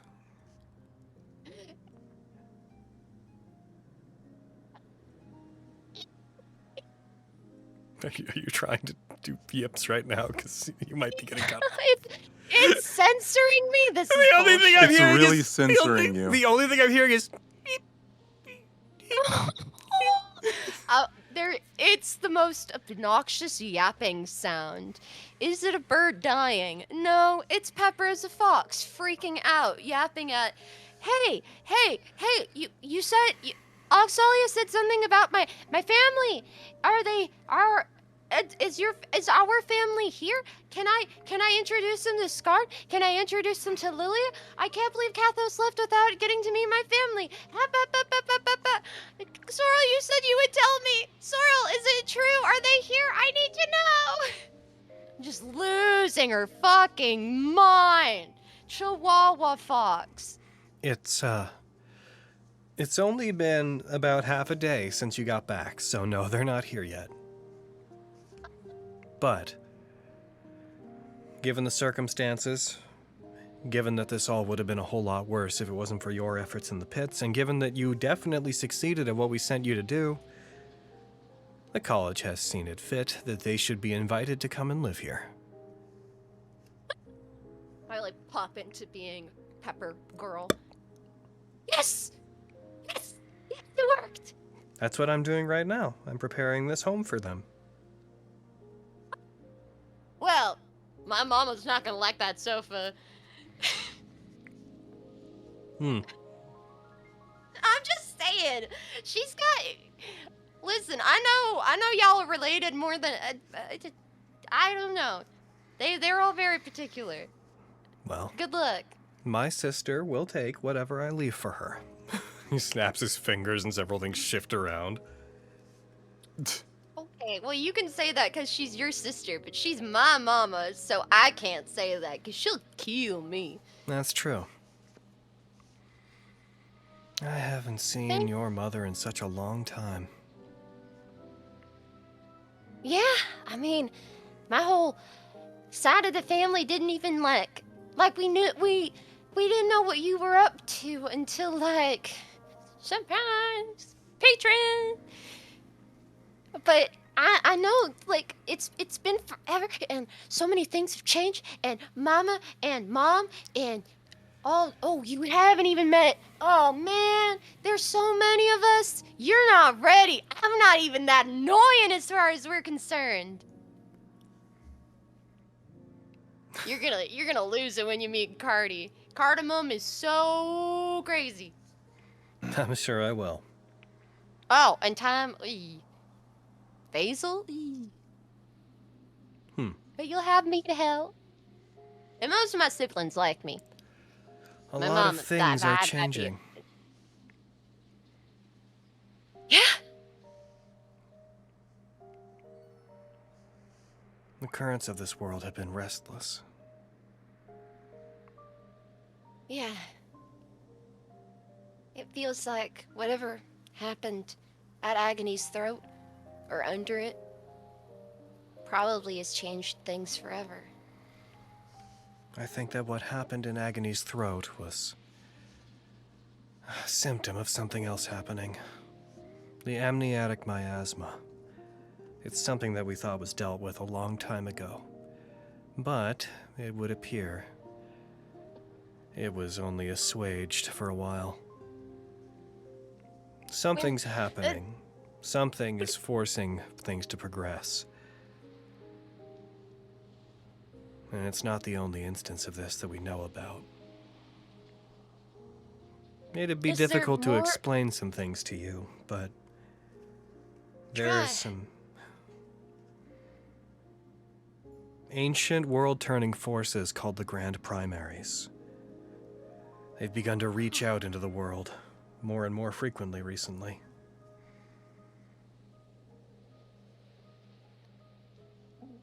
why? I thought the Idolos kinda... The Eidolons had everything. Kinda. Oh. Aren't those, like, super old? Yeah. That's, like, all I know about them. The Eidolons, Vathendel. There are no beings in this universe that know everything. And there is no singular way to tell where the world is going to take us.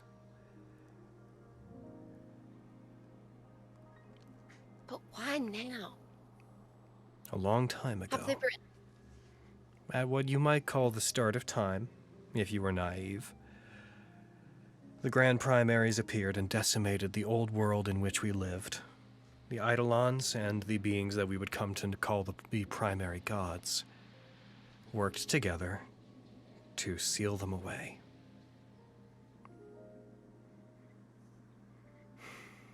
It was unknown how long that would last, despite the fact that the Eidolons defeated them and became the gods who would guide mankind toward its recovery. They still never fully understood what the Grand Primaries were, or what they wanted. The mists that appeared, they are a symptom of one of the primary gods, which itself was a Grand Primary. Sorry if that's hard to follow. They were a symptom of it waking up and reaching out into the world.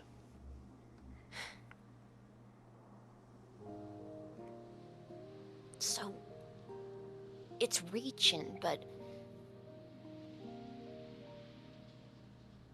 Why? I mean... I guess, like... The mist affects memories, right? Would Neftaria messing with this plane be enough to upset a Grand Primary? No, Neftaria has nothing to do with it. Neftaria was taking advantage of something that was already happening. You're right, I don't understand this all that much. The mists were already in place. They were already influencing the area. And it's not the only place the amniotic mists are beginning to surge forward. A long time ago, this particular individual, Nemesine, was struck down by one of the other primary gods. The context for why is unimportant to what I'm telling you, but they were defeated, but they couldn't be destroyed. One of their supporters took Nemesine's body. This, you could call it a god, even though it's not, this goddess of time and memories. They took their body somewhere else, they sealed it away, in hopes that one day they would awaken again. Nemesine appears to now be at that point. They've probably been waking up slowly for the past 1,000 years or so. I don't know if they intend harm on the world around them, but as they wake up, the goddess of memories is trying once again to read and know the people of the world. And I fear that they're overreaching. The amniotic mists are... They're the result of that goddess trying only to touch and read the memories of others, but taking them, replacing them instead. She is of a sort that the fragility of mortal minds is difficult for her to comprehend.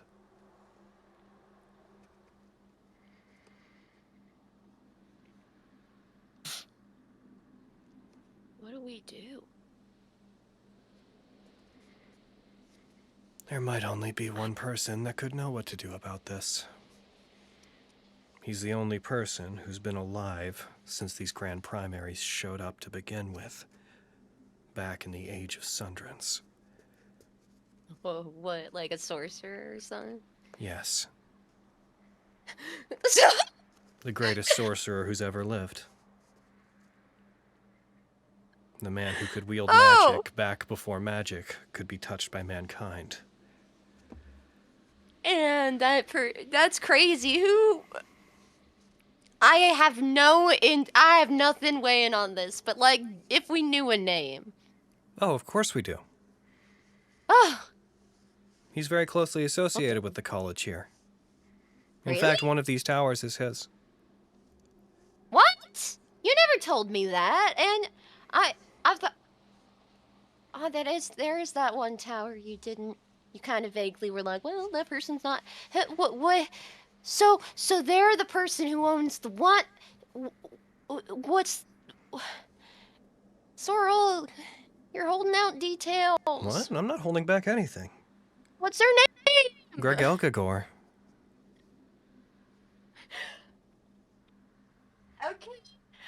Okay. Thanks, Logan. Oh, that's a fucking weird name. Greg I love not knowing anything. Greg. Unfortunately, he's difficult for us to Grigglethor? reach right now. Great. For quite some time, he's been in the clutches of our college's greatest enemy, the Academy. Fuckers. You know, there were some Academy people who were coming to the pits at one point, but they got by some undead.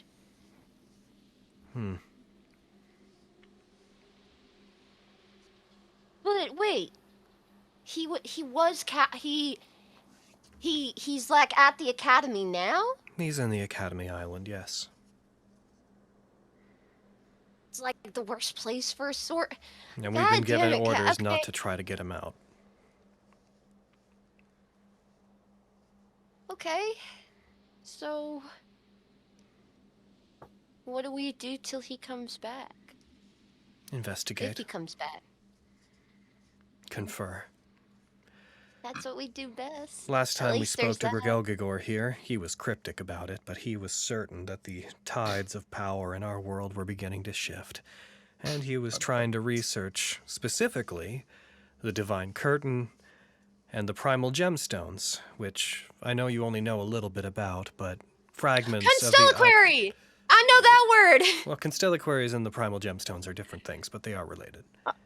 But Oxali and I were taught kind of because of Root Bloom, and he was like, Greg Elgagor went about trying to more deeply investigate the nature of the stones, even though he's the one who originally created them for the Eidolons. But he told us that he was certain that he was likely going to encounter some misfortune. He was vague. He didn't tell us why. It seems as though he knew that he would be captured by the Academy. And before leaving, he gave us orders not to break him out. He said that it was important that he was captured. He said that he would have an answer when someone else eventually came for him.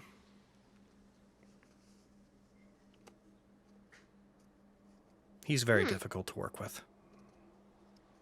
Oh, well, I mean, Swirl, look around. I think a lot of us are difficult to work with. Oh, you don't understand.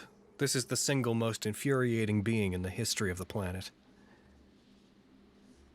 Oh, good. He's about to meet the second most infuriating. Well, when he gets out, I mean, like, never mind. You don't need to know that.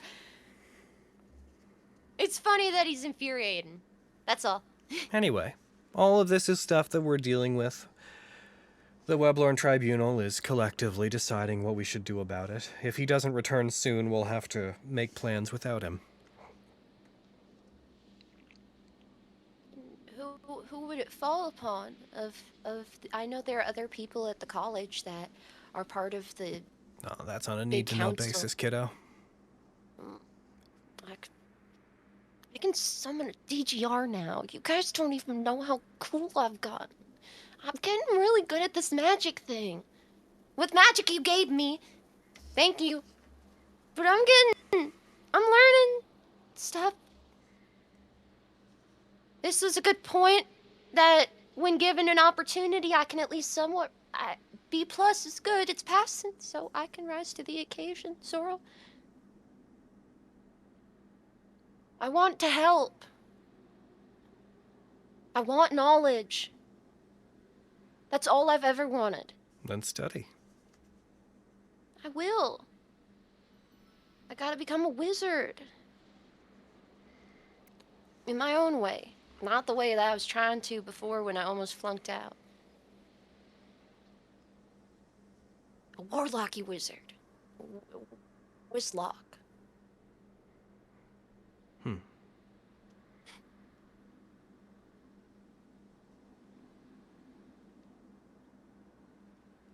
And I can't go with my friends, can I?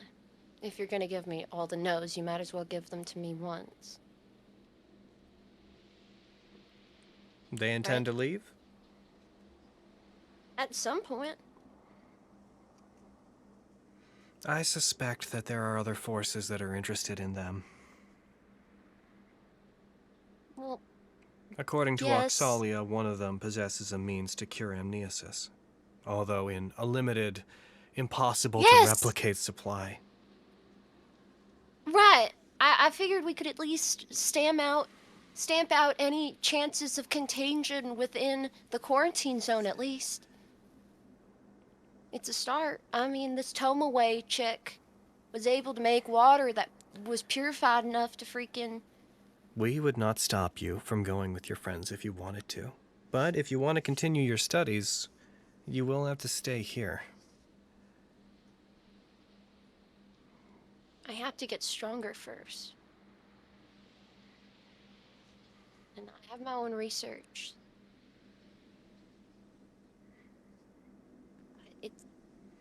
It'd be easier if you told me no. You gotta make that choice on your own.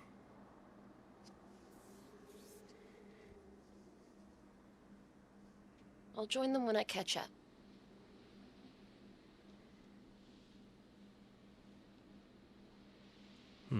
Whenever that can be. Or whenever I can bring them something that can really help. I've got no information for them yet. There's got to be someone out there that hates Gotham just as much as we do, and doesn't want Skarn walking around with Gotham all up in his headspace.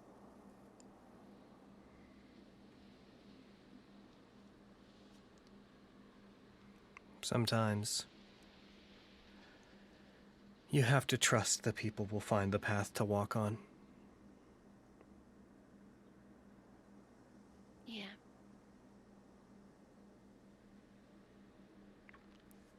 I have so much faith in them. They're both really spectacular. I mean, Skarn likes to hold all of his emotions to his chest till the day he dies, but he's got a good head on his shoulders. And I mean, those two are unstoppable, so I do have faith in them. They'll find their path, and I have to find mine. You're right. It's not easy. Meeting people for the first time who sue you, but it'll be good for all of us. Sure. Now, if you're just about done musing on cryptic platitudes about how you're never going to see your friends again, I need to finish your family's house. Okay. I would move that like 4 more inches to the right and like 8 more pillows. We freaking... Okay, you're giving me that look. I'm gonna scat along before you zap me. Thank you again, Sora. Goodbye, Sora. I'll see you in the dining room. And I'm gonna scamper off. Skarn and Lilia, What do you do, gang? you guys doing anything for the... You fucking Lilia, you're still tuckered. Are you guys doing anything? It's nighttime by this point. I'm still diddly darn tuckered, but I ain't gonna be in bed all day, no. Oh, okay. what are we doing? Bang, don't I'm be in bed all day. I'm gonna take one step out of the bed and turn into jello. You try to stand, you fall. No, and Skarn sitting there with a book. Now, what did you think was gonna happen? Never looking up from the book, just... My Did best. you think? Yeah, I know. You did try your best. Congratulations. But sometimes we still need to rest. Just face down on the floor. My best. she put you just back hop in the out of bed? bed. What? She's just this gif. Bleh.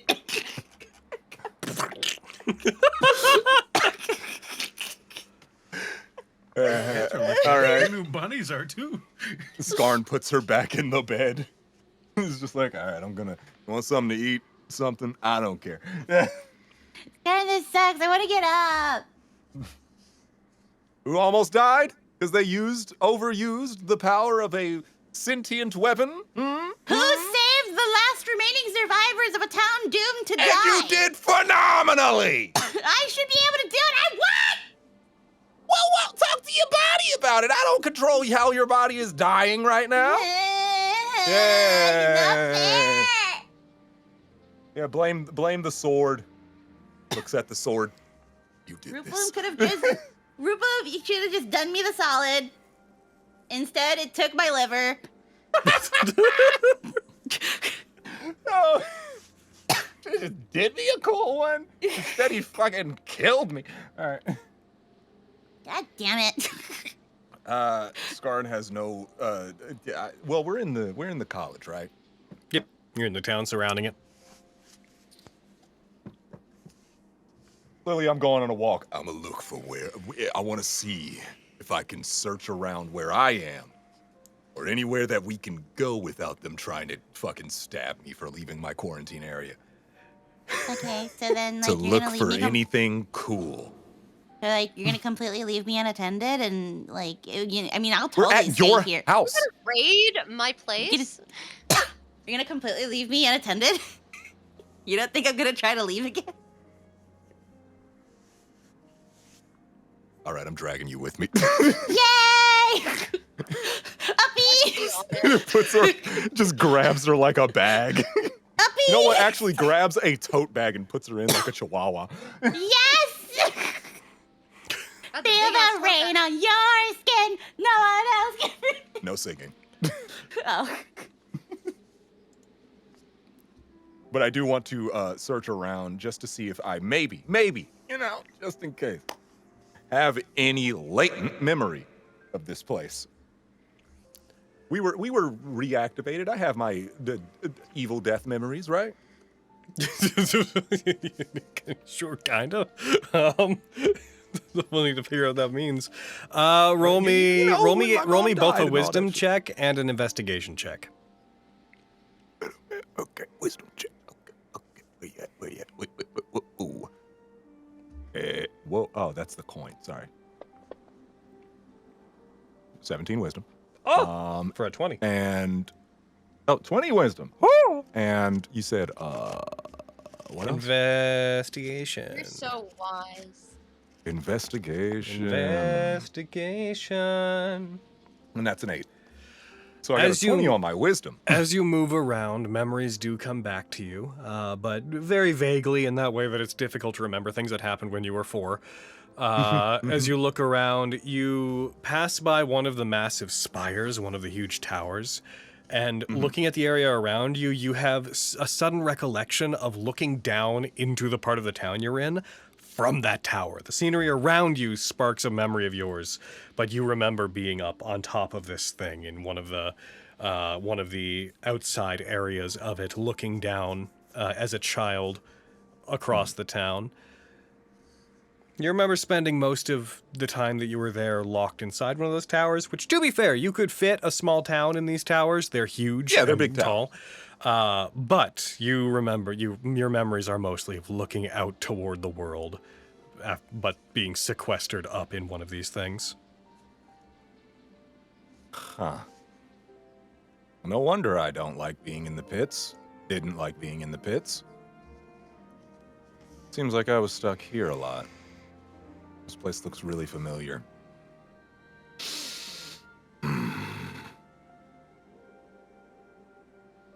Not sure what my life was like before, but definitely used to live here. Well, no dwelling on that.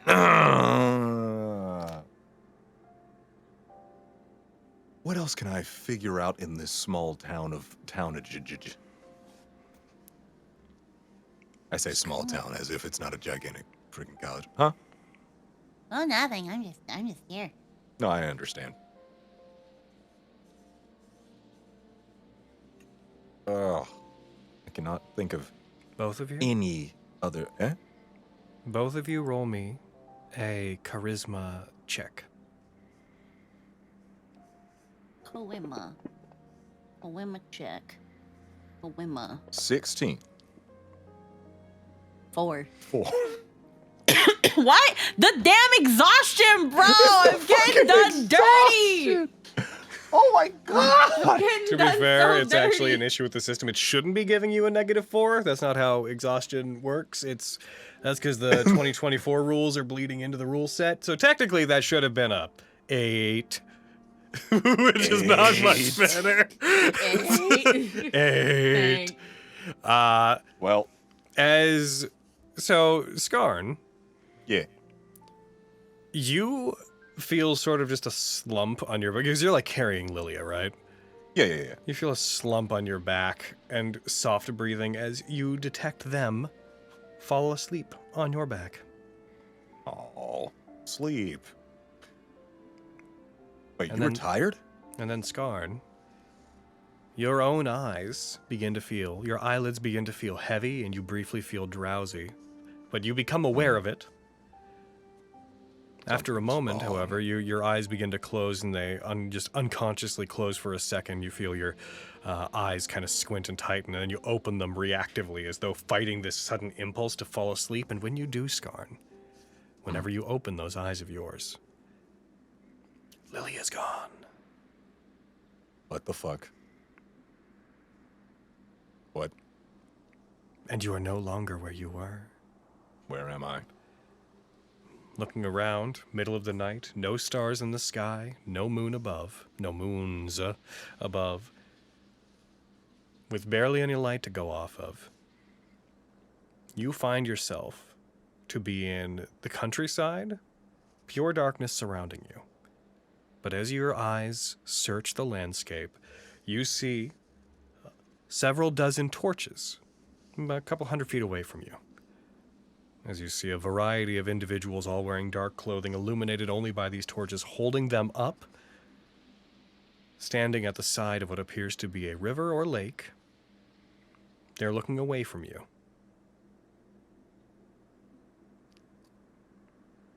Okay. Cautiously approach. Not making myself as too known. I don't know if these people are evil. They might want to stab me. I don't know. I don't think I have my weapon. Maybe. As you approach, you hear the sound of the river that is rushing beside you.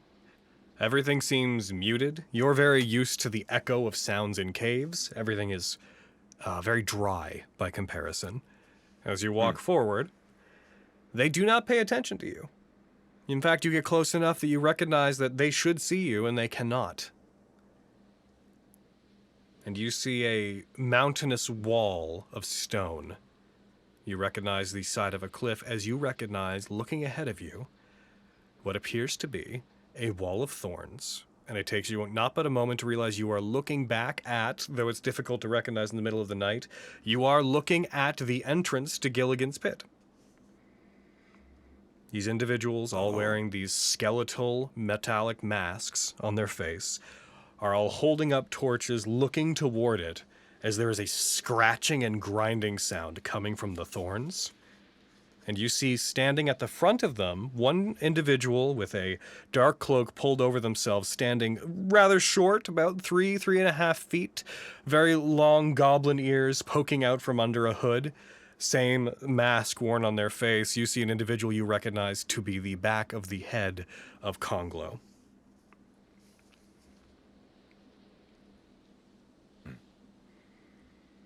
There's a scratching, a shifting, rocks moving, thorns being pushed to the side, as you note that there is the amniotic mists appear to be in the area, but they are parting around these people. And you see something shifting and pulling itself out of the thorns, till finally you see the heavily damaged body of Tanistane, the animated body that had been moving according to Gotham's will in the pits, pulling itself out, flesh being scraped off of their bone, half of their face torn apart as they shift forward, closely holding what looks to be a humanoid figure that is bound completely in a black blanket, wrapped up completely. As they shift forward, barely able to take several steps out of the pit after pulling themselves through the wall of thorns. And you hear from Conglo, "That's enough. You've run your use." And upon them saying that, Tanistane's body collapses. The individual they were carrying falls forward, still bound in this black blanket that's completely obscuring them. It falls forward and rolls on the ground as Tanistane's body not only collapses, but falls into multiple pieces. Their animated corpse no longer able to constitute movement. Other members of this, of what you identify to be the court, shift forward. And they pick up the individual Tanistane had brought, and all of them turn and begin walking, taking their torches with them. As they shift. Can't see me. They can't.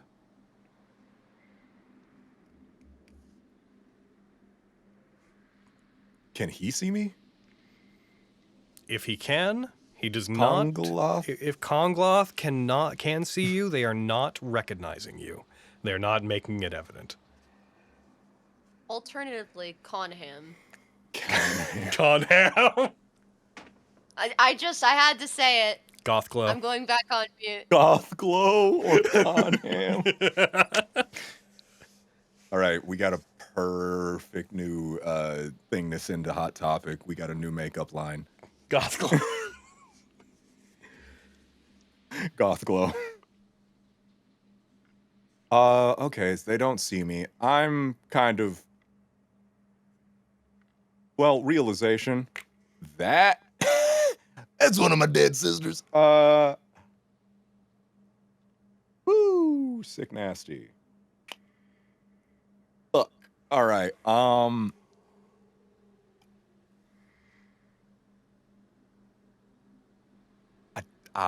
they just walking out of here? Do I know where I am? I still don't know where I am. You're at the... How I got here. Yeah, you don't I mean, know how I'm in front of Gilligan's pit, but like, I don't know how I got here. As you look around, Skarn, ever the god-bothered. So true. You hear a voice echoing around you, one that you do not recognize, but one that feels familiar, feels like it's a voice you've heard every day of your life, every night of your life, even though you can't put a pin in it. You just hear a low,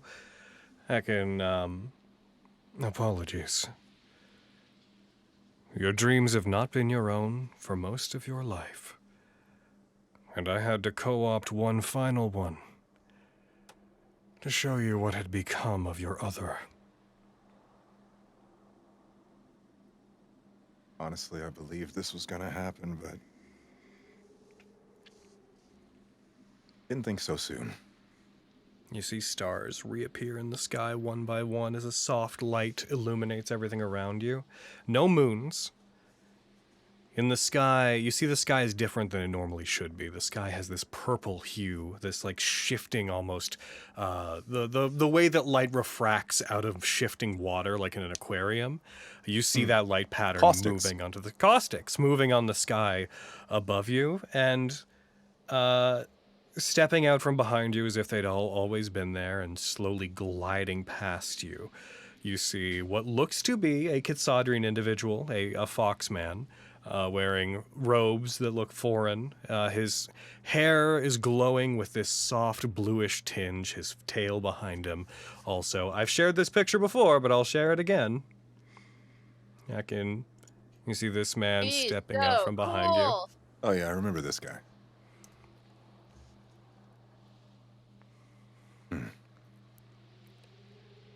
Apologies on not giving you the due grandeur, but I don't exactly know who you are. Most people But you're of your very planet familiar. don't. Anyone who has entered the realm of dreams knows me. I don't take any offense. Well, I can guess that you showed me this for something. This is happening at this very moment.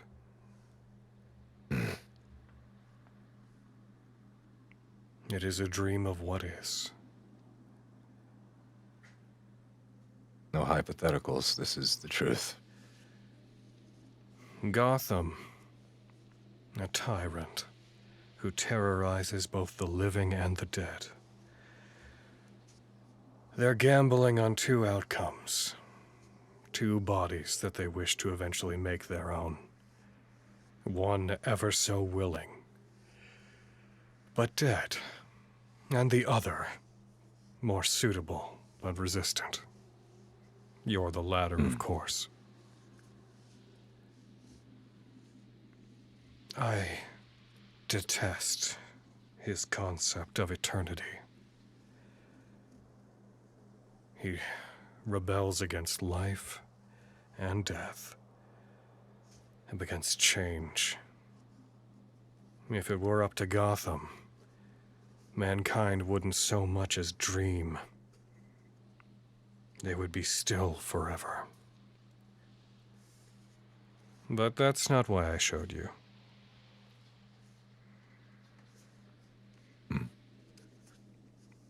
I spoke to the young boy and the young Consadrian woman.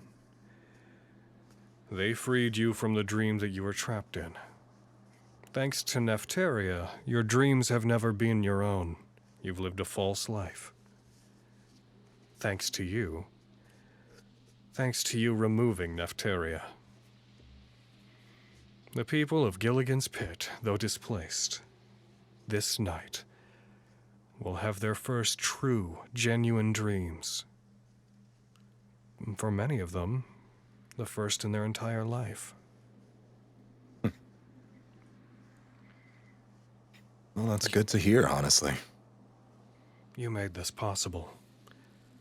So, I wanted to present you both with what will come. He puts his hand toward the group who's walking away. Because Gotham will not give up on either of you. Not on her body, nor yours. And Yeah, I we had a also- conversation about that. I also wanted to present you with the path you might walk to find a solution. Oh?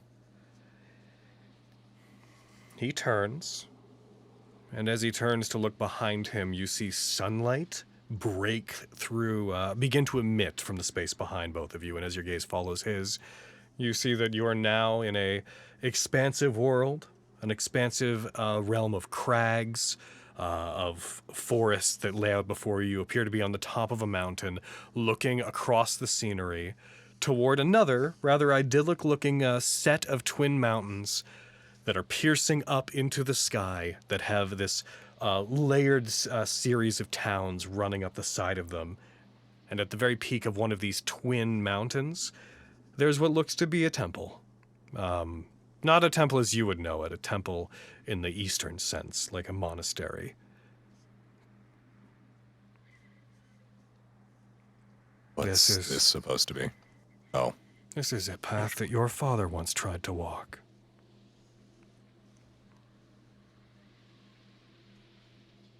I know his dreams well, as I know all dreams. Your father came to the pits because he was seeking a way to reach this place. He found another dream while he was there.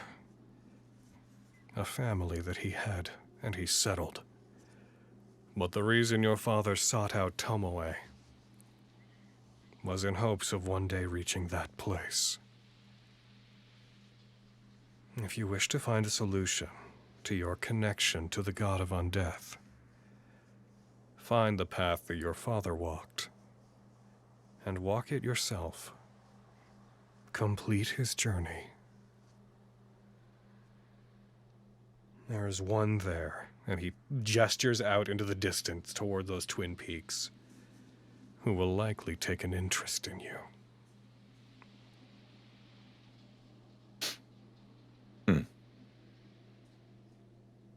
Well, if my dad did it, he did teach me all of his ways, so. It does seem like finishing what he started. I like that.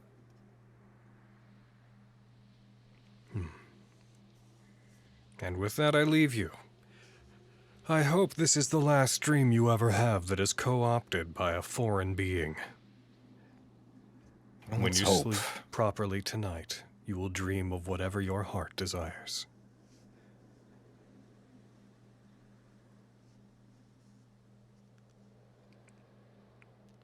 Oh yeah, by the way, did you take Lilia? Yes. Oh, okay. I was just making sure because I hadn't said anything about that whole time. I also- Still injured. I also owe her a reward. Oh, sick. Well, I hope you can get to it, my friend. It's good. It's good to talk to a god that doesn't want to kill me or use my body for nefarious reasons. I have no interest in what you do with your waking mind or body. What about my dreams? I have only one function within dreams, and that is to stave off nightmares that get out of hand. A working man? I like that. Of course, I do have one other very minor part of my portfolio which drew me to you. What's that? Helping the lost find their home.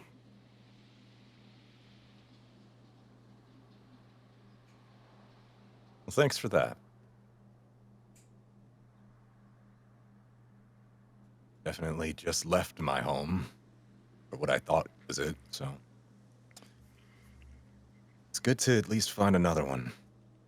Maybe not for me immediately, but definitely for my family.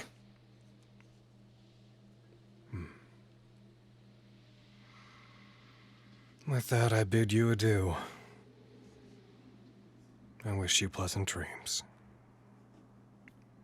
Oh, sick. Do you, just put me back to sleep? You just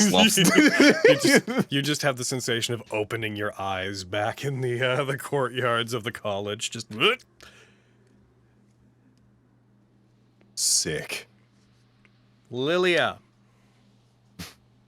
B. you feel the sensation of falling asleep briefly? And then waking. You find yourself waking to the texture of leaves and sticks and other random things that are upon the ground, the leafy ground, though you do not feel cold or uncomfortable. Am I still in a bag? No. I was gonna be just like, wow, this bag is really, huh? Huh? As you awaken, the sky has that same sheen to it as I had just described to Justice. You hear the scraping of footfalls, shifting leaves and sticks, as you find yourself to be on a path through a forest. You don't recognize the forest. It could be close to Gilligan's pit. You're not sure. I'm gonna go face Sephiroth now. Goodbye, Scar. I'm gonna go fight Sephiroth now. Only I can save the world. No, not Oh no! I'm so use it over. Anyhow. Illuminated by beams of moonlight breaking through the tree canopy above you, you see an individual walking down the path, the footfalls upon the grassy path, the crunching leaves and sticks as they walk. As they come into view and the light illuminates them, You see the individual appears to be So'un. Huh? Oh, you're back. No. Sorry, can't really move too well. As they walk, they evidently uncouthly at first walk toward and then past you.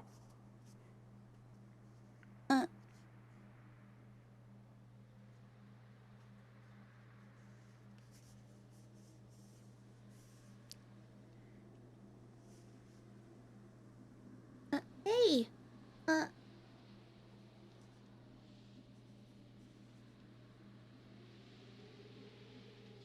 She's gonna try to get up. You stand. You find the exhaustion that you were dealing with before doesn't seem to be present here. oh.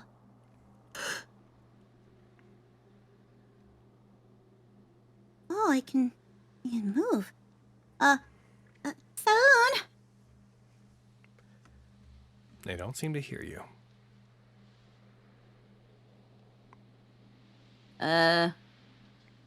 Try to like grab his sleeve or something. As you do, your fingers seem to pass through it, as though you are a phantom. Huh?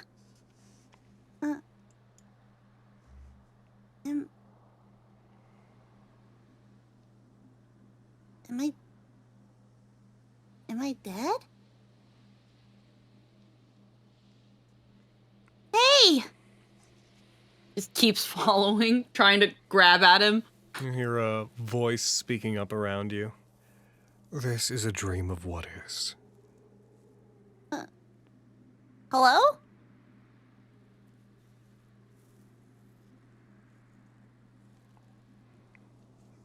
A dream? How important do you think it is in the waking world for us to remember and connect with our dreams? How important? When you awaken from a dream, do you carry it with you?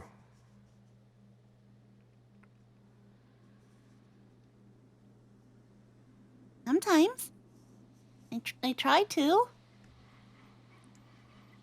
The man that is before you, he has experienced only nightmares for thousands of years.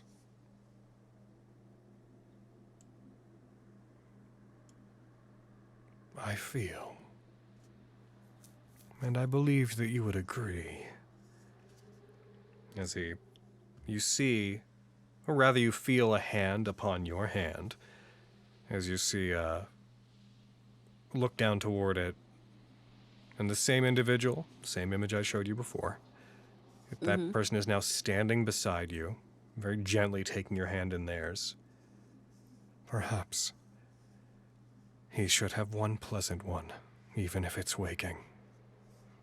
And they take your hand, and they shift it in theirs and press it against So'un's back. This time, your hand touches them and reaches them, and So'un stops and lets out a very brief... Huh?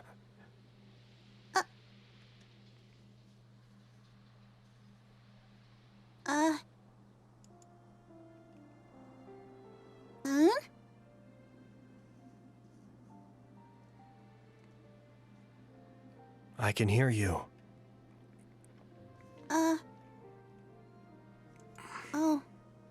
You can't see me?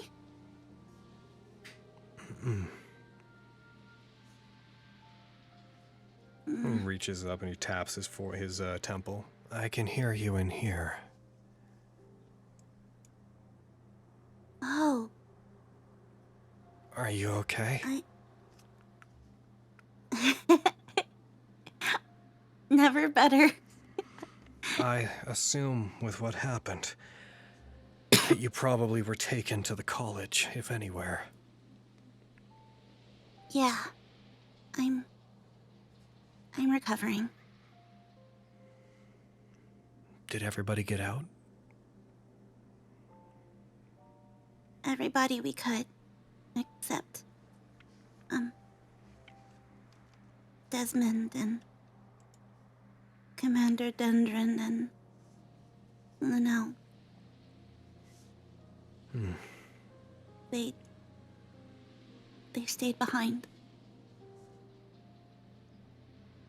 Whatever they were holding back, they held for as long as they could. I'm sorry.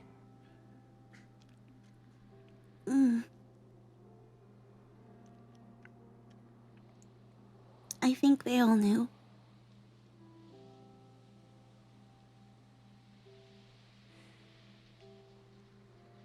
The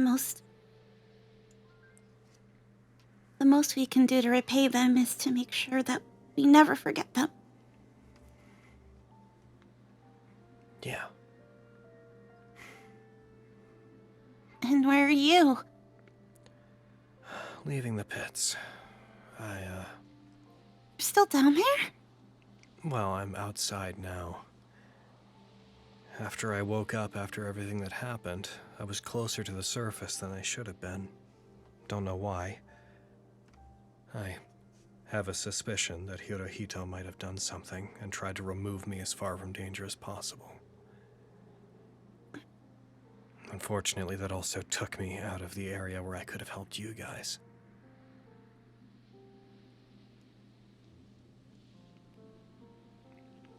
So,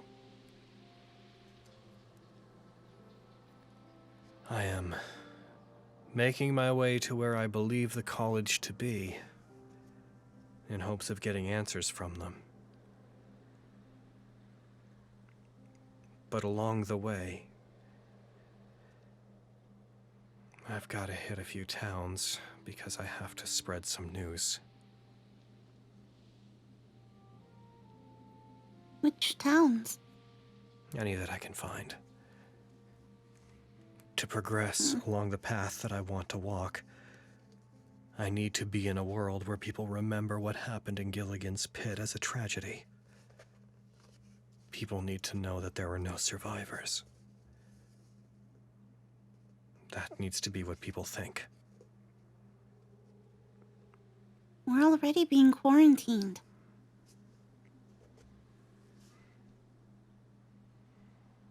Any survivors left, aside from Skarn and I, and we're not going to be allowed to leave. You might as well cover it all up. I still have to pass on the news. Confirmation that nobody survived. This is probably a good thing. Where I come from, nobody made it out.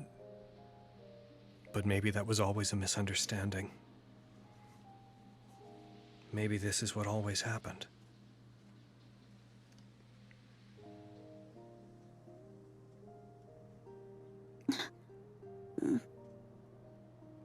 After I do that,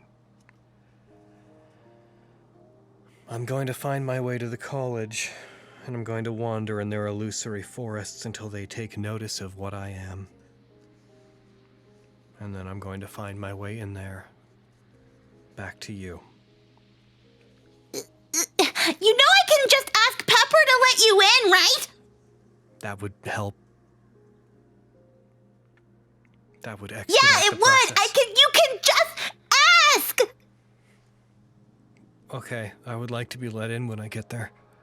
I will ask when I get the opportunity. Okay. God. Do you know the words that come out of your mouth half the time? Do you understand how that can come off to some people? If you just said that in front of Pepper, oh my God, she wouldn't let me live in peace anymore after everything I've done to her! Oh.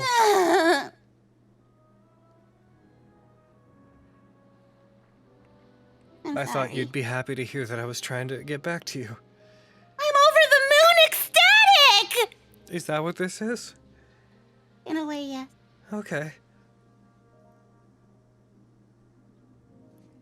What does she like to say. You can't just. You can say it, but you can't just say it. Okay. I'm not making any sense. I'm sorry. That's all right. This is like primetime material. Like, oh my god, if this was in a novel, it would be amazing. But I just didn't think I'd actually ever hear the words statistically like that. I don't know, Sean. I'm weird, aren't I? It should take me about a week to get there. Well, it should take me about a week to recover.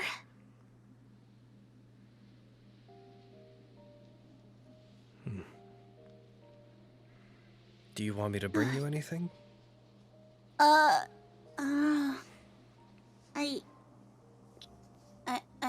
don't really know. What could you even bring? I don't know.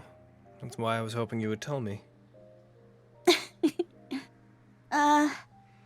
If it's anything from the pits, I don't think there was anything truly of value that we lost that I didn't pick up when I could.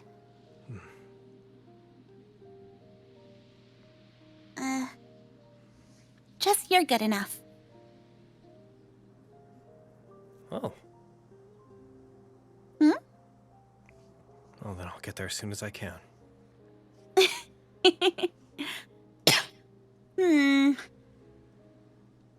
Now that I try to think about it, a couple mushrooms. And, since I have you here, I wanted to say that I'm sorry you had to see me.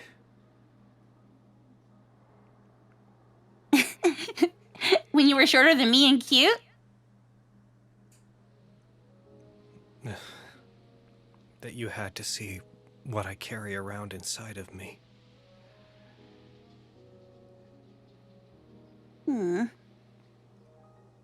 I wouldn't apologize for that.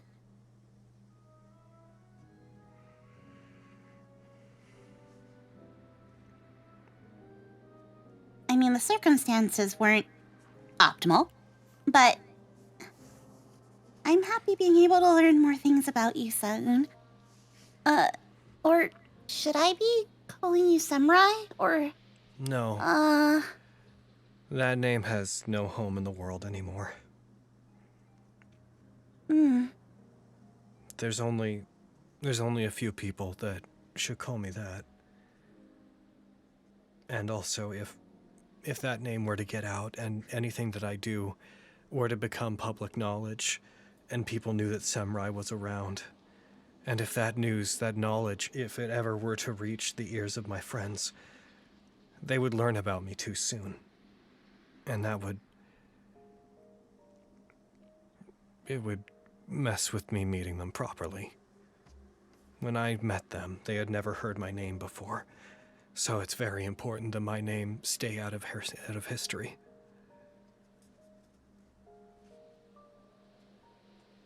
all right then. Just our secret.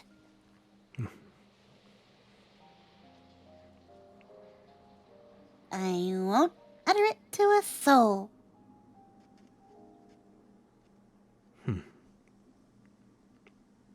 I'm gonna keep walking then. Yeah. I'll keep waiting then. Okay? Yeah. It shouldn't take long. What's a week? I waited 10 years.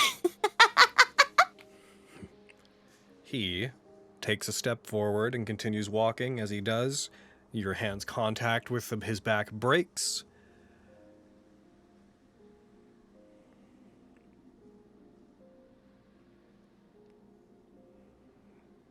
You see him disappear into the forest path.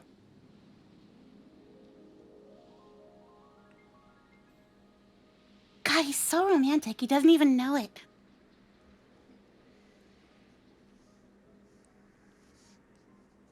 And me without my book.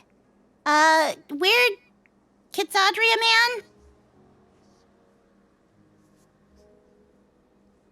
Hello? Yes? Now what? I give you the same apology I gave your friend. For what? You've never once had a dream that was your own. Upon defeating Neftaria, the dreams that lay ahead of you will be those born of your own heart. I gave him some advice on what to do. But with you, I feel like dreaming is something that will come very naturally to you.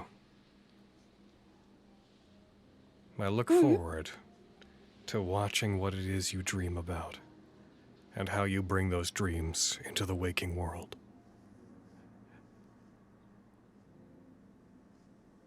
And my apology was that so much of your life has been consumed by a false dream.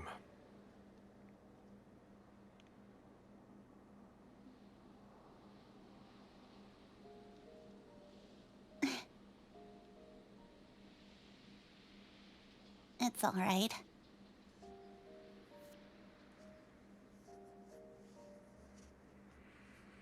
I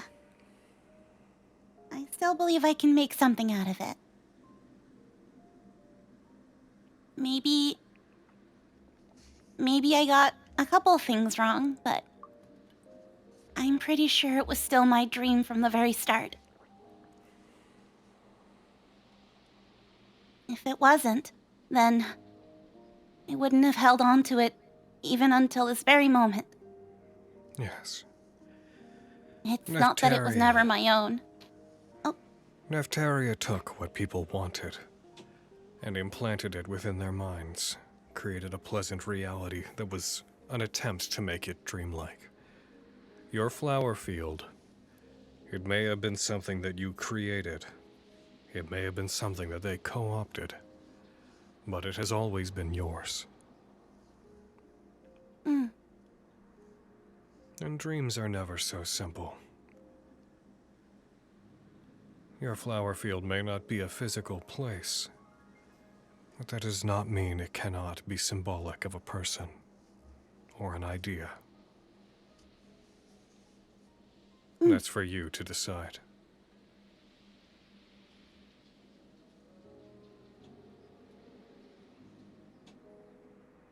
Right. Thank you, though. For letting me know he's okay. You're very welcome. And I'm sorry you had to see all that.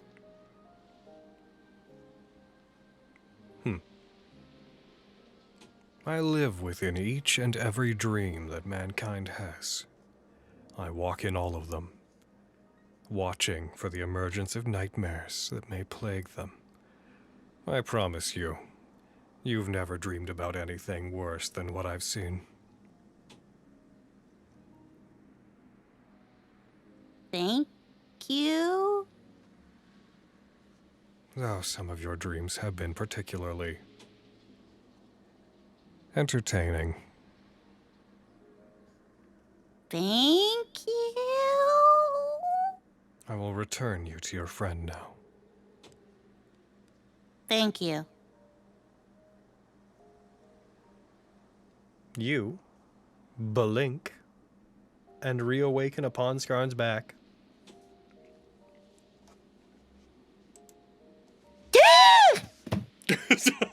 Did you just have a weird dream? Because I just had a weird Weird dream. fox guy just like try to do some weird dream mumbo jumbo? He did pull up. He did pull up. Not gonna lie, kind of dripped out. But I can't believe the dream world is a surveillance state. oh, I didn't realize my dreams were being watched by a cool guy in like the flowiest of robes. Oh, he had it on, but like, oh my, I guess it's good to know that there's another beautiful man in my dreams, but like, I didn't need him to be there, like, knowing that he was there. Yeah. Hey, but he did say, at least in mine, he's done. He wasn't doing it at first. It was Neftaria, but I don't know about you, but for me, he was. He said he will always be in our dreams watching. Huh? Yeah. Okay.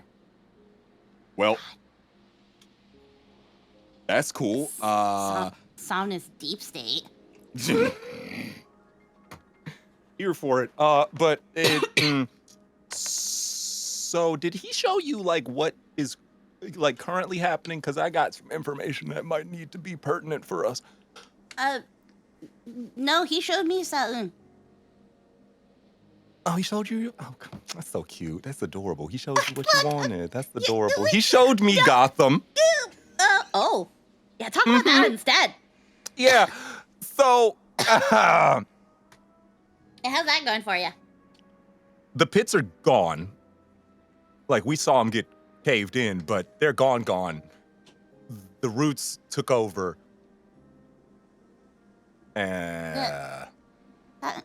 Sa'un said he's still in the pits, though. He's still in the pits. He was outside. Yeah, he said he'll be here in a week. He was outside. Okay, cool. Outside.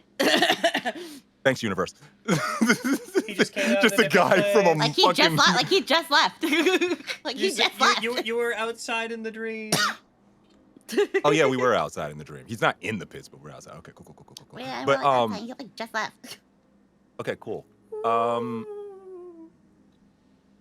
Yeah, Everyone's so standing in come front to of a collapsed tunnel, like, Desmond, you He's still son in of a there. bitch." Her boy was in there. Sa'un makes it to the fucking collapsed section where the Goliath was, fought his way to get there, is like fucking using his sword as a walking stick, looks up at the collapsed only way out. Turns around, starts going back underground.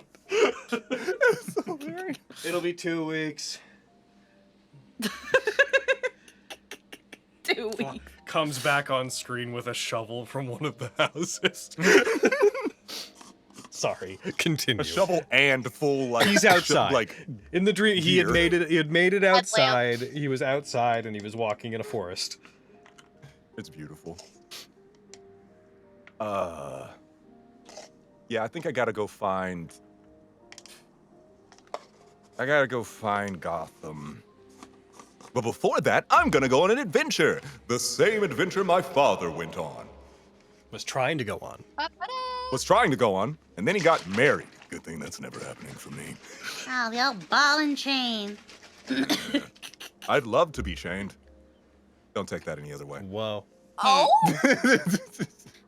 If anything, it's kind of the same story as Papa. He used to be a wily adventurer, and then he met the old ball and chain. Yeah, that's your mom. Yep. Nice. Yeah. It did happen to both of them. Yeah. Who Maybe were that's why they're wily cool. adventurers, and then we met the old ball and chain. We were both I used to good, be an adventurer strong like you. adventurers. Then I took an arrow to the knee. Which is, by the way, fun trivia, what that saying actually means. Mhm. Yeah. It actually Yeah, means he I bent- was he in love. bent- It They means I bent would the just be an knee. adventurer. Then I got married. Took an arrow to the knee, as in I bent the knee. Oh. My teacher in 9th grade taught me that because she was playing that same part when I was playing it. And I was talking to my friend, and she was just like, "Oh yeah, I was playing Skyrim." And I was fact like, about that. "You know Skyrim?" There's There's no way. Things that don't involve teaching all the Miss time. Phillips, you teach biology. That's it. And Yep. she was like, yeah. By the way, arrow to the knee means he got married. Good for you to know that. Why? Lovely. Yeah, but I'm going. I think I should go on an adventure to a funny mountain. 2 funny mountains at What the if- same time. What if, though, while you're adventuring to that mountain, you find a baddie? And she's go on with her you. adventure. Oh, the old ball We and chain go might sneak up on you. together. Hey, if I like her, she's gonna want to go on adventures too. Trust. I mean, no one said you can't take the ball and chain with you. That is true. Just carry it, pick it up. Just pick it up. Yeah, but that was a weird situation. You want to walk home because In another world, with different ships, Lilia saying that while being carried by Skarn would be amazing That is- foreshadowing. You just carry it with you, you know? Take It's just like looks back. I see what you're doing here.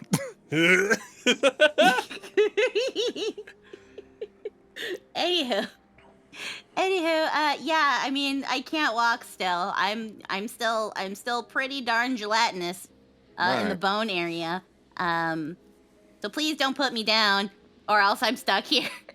I'm more happy that you didn't get put down when we fell asleep, because usually, well, I'm an alpha. We don't. If you fell on me, I would die. Yeah, that was the main idea. I would have died. That would have been my death. Happy these good old legs stood strong. Let's go home. I'm not staying out here. Yeah. Let's just go. The two of you Returns return back. home. The two of you return to sleep properly in a bed, in a house that has been set out for you with what remains of your families. And for the first time in most of your lives, in your entire life in Lilia's case, and most since you were fucking 2 in Skarn's case, the two of you are Pepper's just had dreams. left. Yeah, Pepper's just been dreaming normally their whole life. They didn't live in the pits. Uninhibited by Neftaria, the two of you have the first genuine, heartfelt dreams that you've had for functionally your entire lives. Before we conclude today, I would like to take a quick break so everyone can go get their stuff. But we have one more thing I'd like to wrap up before we call it for today. So everybody, quick 10-minute break. Get water, get your drinks, heckin' do all the stuff you need to do, and then we will return. Can we say hi to chat? Yes, go ahead. Oh, yay. I'll be right back. Hi, chat. Ah, what happened to the thumbnail? It's pure darkness. Whoa! It's What happened to the fucking jump? pure darkness.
I probably did. It should be back now.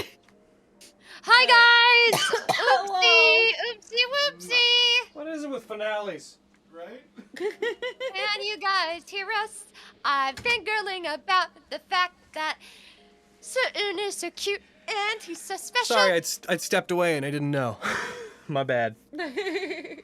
It's okay. I was like, So, hey, Aaron, you need to go. For some fetch reason, Logan. yeah, because we crashed earlier, for some reason, everything came back in mid-opening stinger transition, like, mode, which means the audio was muted and the black screen was up. Normally, I have a thing that turns them back on, but because of where it came back, they were just off. So, whoops. Wah, wah. My bee. Guys, how romantic! You really want to see more Pepper bullying Lilia? The thing is that you love hyper pupper energy. Thank you. She is so ADHD it hurts my bones. So neurodivergent. Lilia is a complicated thing because Pepper like loves Lilia and like thinks she's so pretty and so nice that she doesn't want to fuck with her, but then Lilia made it her business to mess with Pepper. And so now Pepper's like, no! Not me leaving This my room funny. to be ambushed by people. Oh no, how horrible. My Lilia roommates is were well like, aware "Oh, that she there's picks on folks." Pepper. That's why she's like, if Pepper was here and she heard you say these words, I would never have a moment of peace. You would never I'm live that down. I was on mute. First of all, I'm fucking pounding my table. Like, It's like, "Do-do-do-do-do-do-do." I'm like, oh, Pepper. Because Pepper and Lilia have like such a, like, we don't speak about it a lot, but their friendship is so interesting. No, it's great. I love it. It's like one of the Like, most like it's like organic entertainment. friendships, legitimately. Gal pals. It's too real. That's the problem. Chicks. I want booty shorts with that on it. Me and Pepper. Just to be like, just have those little buttons that say certified pit chick. cute.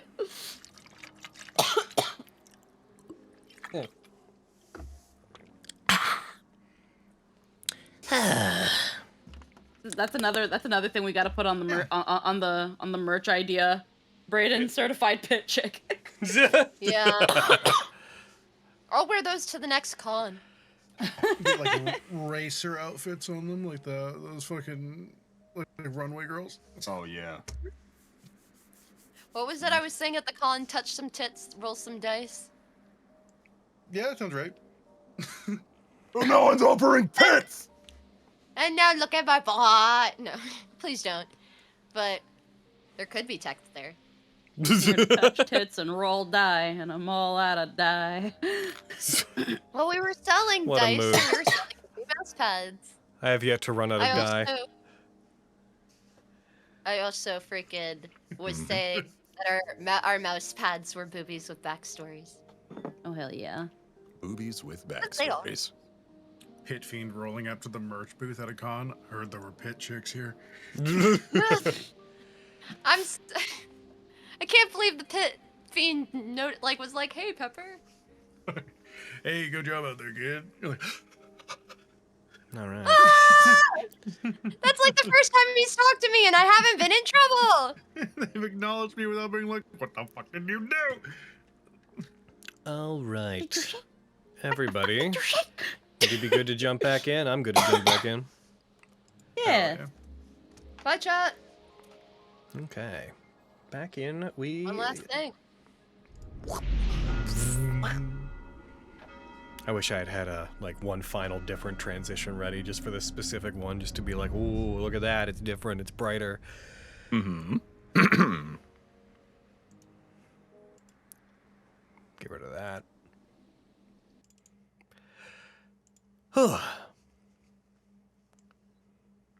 We Can I have return. reunited with them at some point? Um, Not under Scar's bed. if anything I was about to do involved any of you three, then I would say yes. Oh! DM away, Mr. DM. I didn't know your game. On mute I go. Yep. See, this is why I just don't say nothing. I'll wait. Yep. It's one of the very few times I can ever say this and like have it just like be a joke, but also not be. Braden, could Braden, could you shut up for the rest of the campaign? Damn. It'll only be like 30 minutes.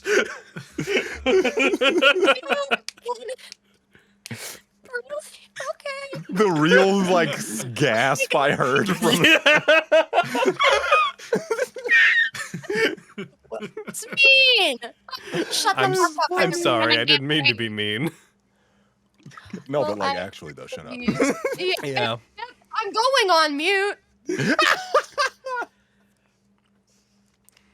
We love you. We return to the sound of a metal coin spinning upon a dresser. Oh wait, look. Of it spinning, slowly shifting down, becoming more parallel to the dresser it's on, and then it's suddenly coming to a stop as... Desmond! Yeah, push me. You find yourself stirring awake, your eyes still closed. You feel yourself within a very soft bed, wearing very soft clothes.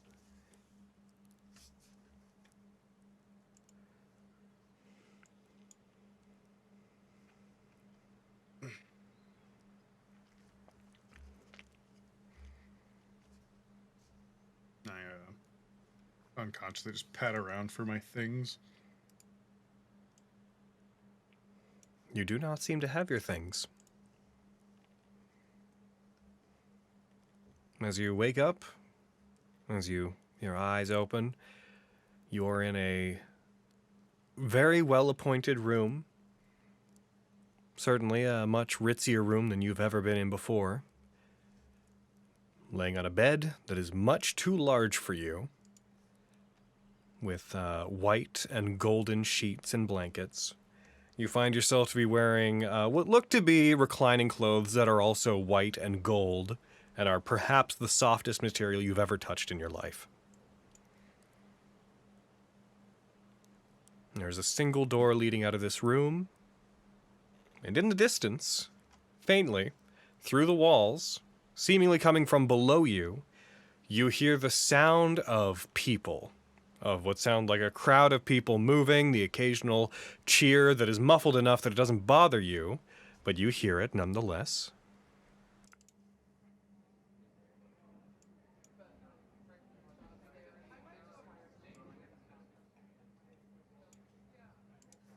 He'll tighten the rope wherever he can, and he'll explore the area. All right. As you stand and you walk out, you see that upon a dresser beside the bed, there appears to be a coin that looks like your coin. That is sitting. Yeah. Nothing else beside Tuck that it. into his robe. As you take it, you walk toward the door and you open it. The sound of people outside becomes louder as you realize you are about 2 floors up in the middle of a very, very large open space inside of a building. Below you, there appears to be what looks to be a combination of very large tavern and what seems to be a casino, a place where there's a variety of tables set up where people are playing a variety of games. It's not raucous, it's not like Vegas level noise, but you do see below you there are people playing cards, playing games that involve dice, having a general good time. You did notice as soon as you open the door, the sound becomes much louder as though it had been even like magically muffled while you were inside of the room. You stand on a walkway that appears to be one of several ringing around this very large room. There's a skylight in the center that is open. It is glass. There's glass moving over it, but is letting this wonderful golden light down to illuminate the room.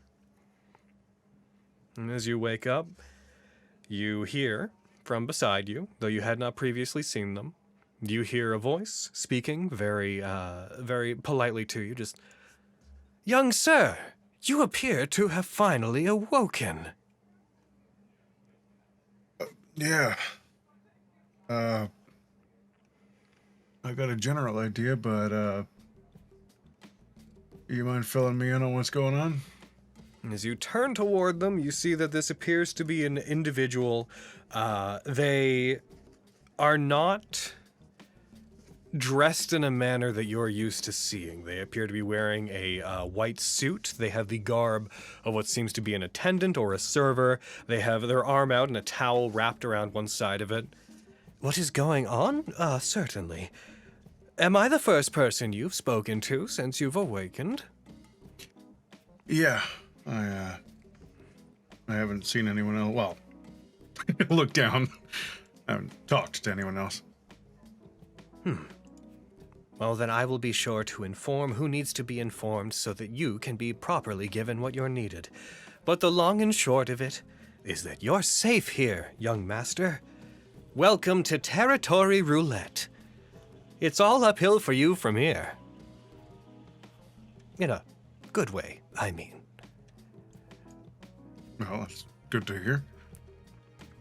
If you will come with me, there's someone that would like to speak to you, the one who can explain further. Somebody who took a very distinct interest. In fact, I believe that he took the very rare task upon himself to have been the one to retrieve your soul and bring it back here. By all means, gesture towards him. He walks out of the, he walks out of the area, turns, we are going to need to go outside. Would you like to change into anything else? Yeah, this is a bit intimate, I think. I'll go look through my drawers. I assume there's clothes. There will be whatever you need. And Desmond will go get changed into something comfortable, but, not a robe. What does Desmond wish to find when he goes to open this wardrobe? It's going to be pretty similar to his uniform. Maybe sans the actual armor. It's just kind of loose-fitting pants and a slightly oversized t-shirt. And then he can just tie it like a thin belt.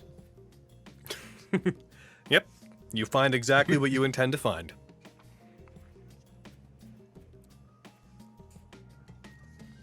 Oh, that's perfect. I'll quickly throw that on and head back out. Are you ready? I think as ready as I'll probably ever be. The walk is not far from here. Now that you're awake, there are a few events that will be set in motion, so I hope you're okay if we lead you around a bit today. Yeah, I don't have anything else planned. As he begins to walk, he takes you down a flight of stairs, out a set of main doors, and it opens, which open up into what looks like a bustling town. A very large town that seems more like a vacation spot than anything. The area is filled with various stores, various more establishments that look like they're places of celebration or gambling that line the streets. Everything is very well kept. Everyone looks very well dressed. There are sprawling hills that spiral up into what look like ritzy neighborhoods. Despite what you would expect to see from what appears to be a city like this, you don't see any problems with homeless people. You don't see any issues with any poverty. As you move out and you pass through markets, you don't see anybody begging for food. Everybody seems to be content, well kept. There is a sun in the sky that is casting a beautiful golden glow upon everything. A gentle warmth to the place that you're in. One that you're certainly not used to, having come from the caves. The individual that spends Go ahead. a good bit just kind of examining all of those things as he's walking around, and he detenses a bit as he's moving through the town. Is there anything? Oh, sorry. Allow me to explain. This is Territory Roulette, one of the many divine realms that lays after the mortal life. You dedicated quite a bit of yourself to chance and fortune, so this is the logical place that your soul would end up.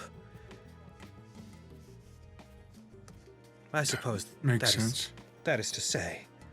He kind of turns and gestures, puts a hand out toward the everything expanding out before you. Welcome to your afterlife, young master. We find it should be quite to your tastes, and as far as we're concerned, this is one of the best places you could end up. Certainly. Better than some of the more dour places that one's soul can spend their time before reincarnation. I can't say I have any complaints. Sorry, I feel a little bit rude. I've been kind of taking everything else in. I didn't ask your name, or it might have slipped my mind. Don't concern yourself too much with me. I am merely a function of this place. Oh. Okay. You may simply refer to me as an attendant. All right, well, thank you, attendant. Though some of us have been known to take on names when it helps people to be more comfortable. In fact, I knew one individual who very much liked to personify many of us. Liked to call upon attendants by screaming the name Janet into the open air. Would you like to adopt a name for me if you wish to have me? I've never named anything before. No, I can't call you Potato. I knew it.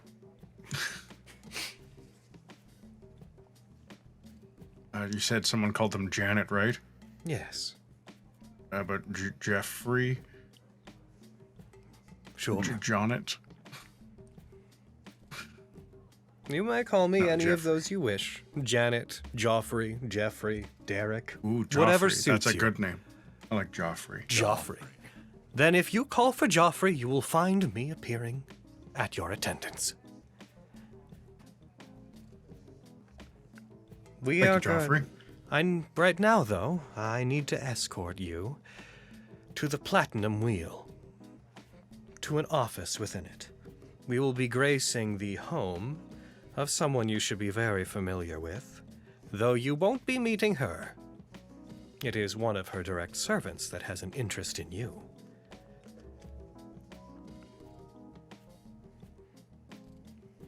Yeah, sure. Lead the way.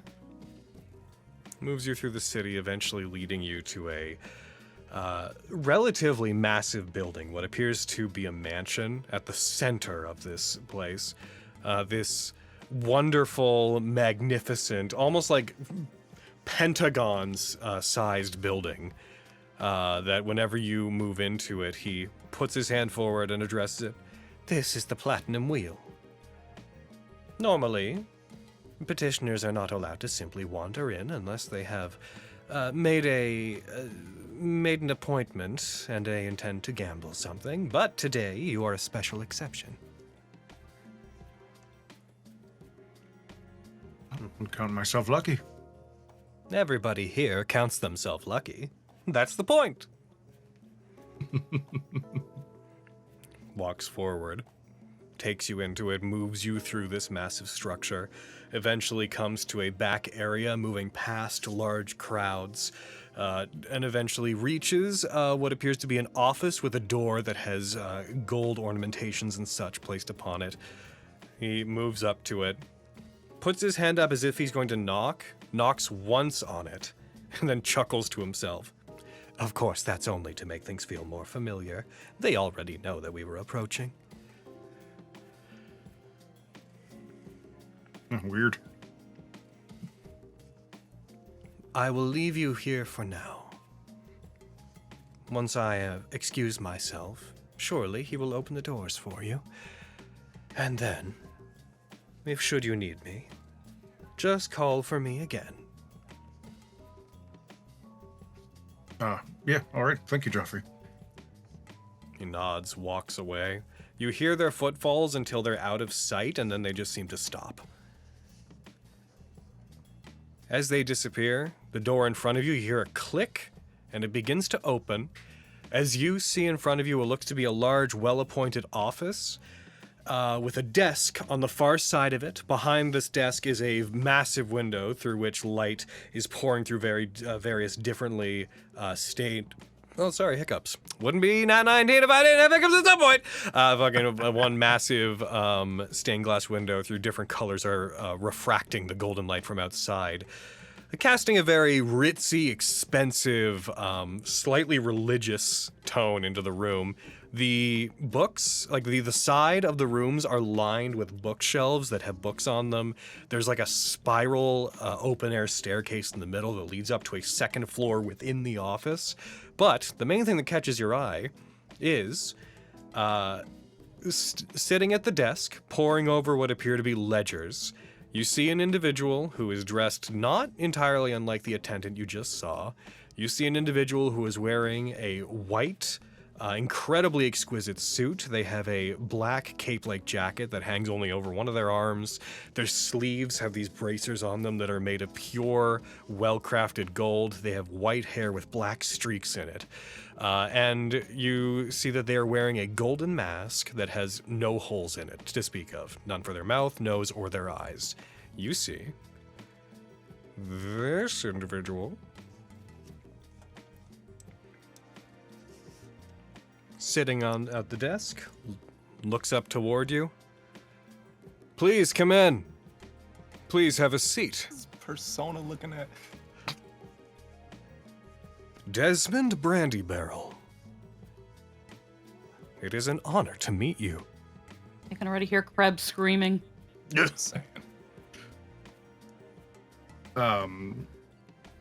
Desmond kind of pauses for a moment, just taking in all of him. Yeah. I'm surprised that I carry such reputation. Well, right at the end there, you became something of a trophy among the gods. Bids were placed for you, claims were made for you, but Our Lady Lana won them quite easily, considering you've dedicated your life to the forces of fortune and luck, and it helps that you carried her symbol with you.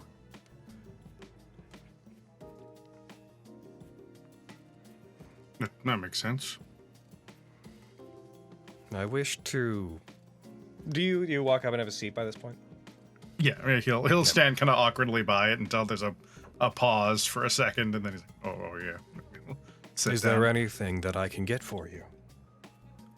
I'm Wine? all right for now. Food?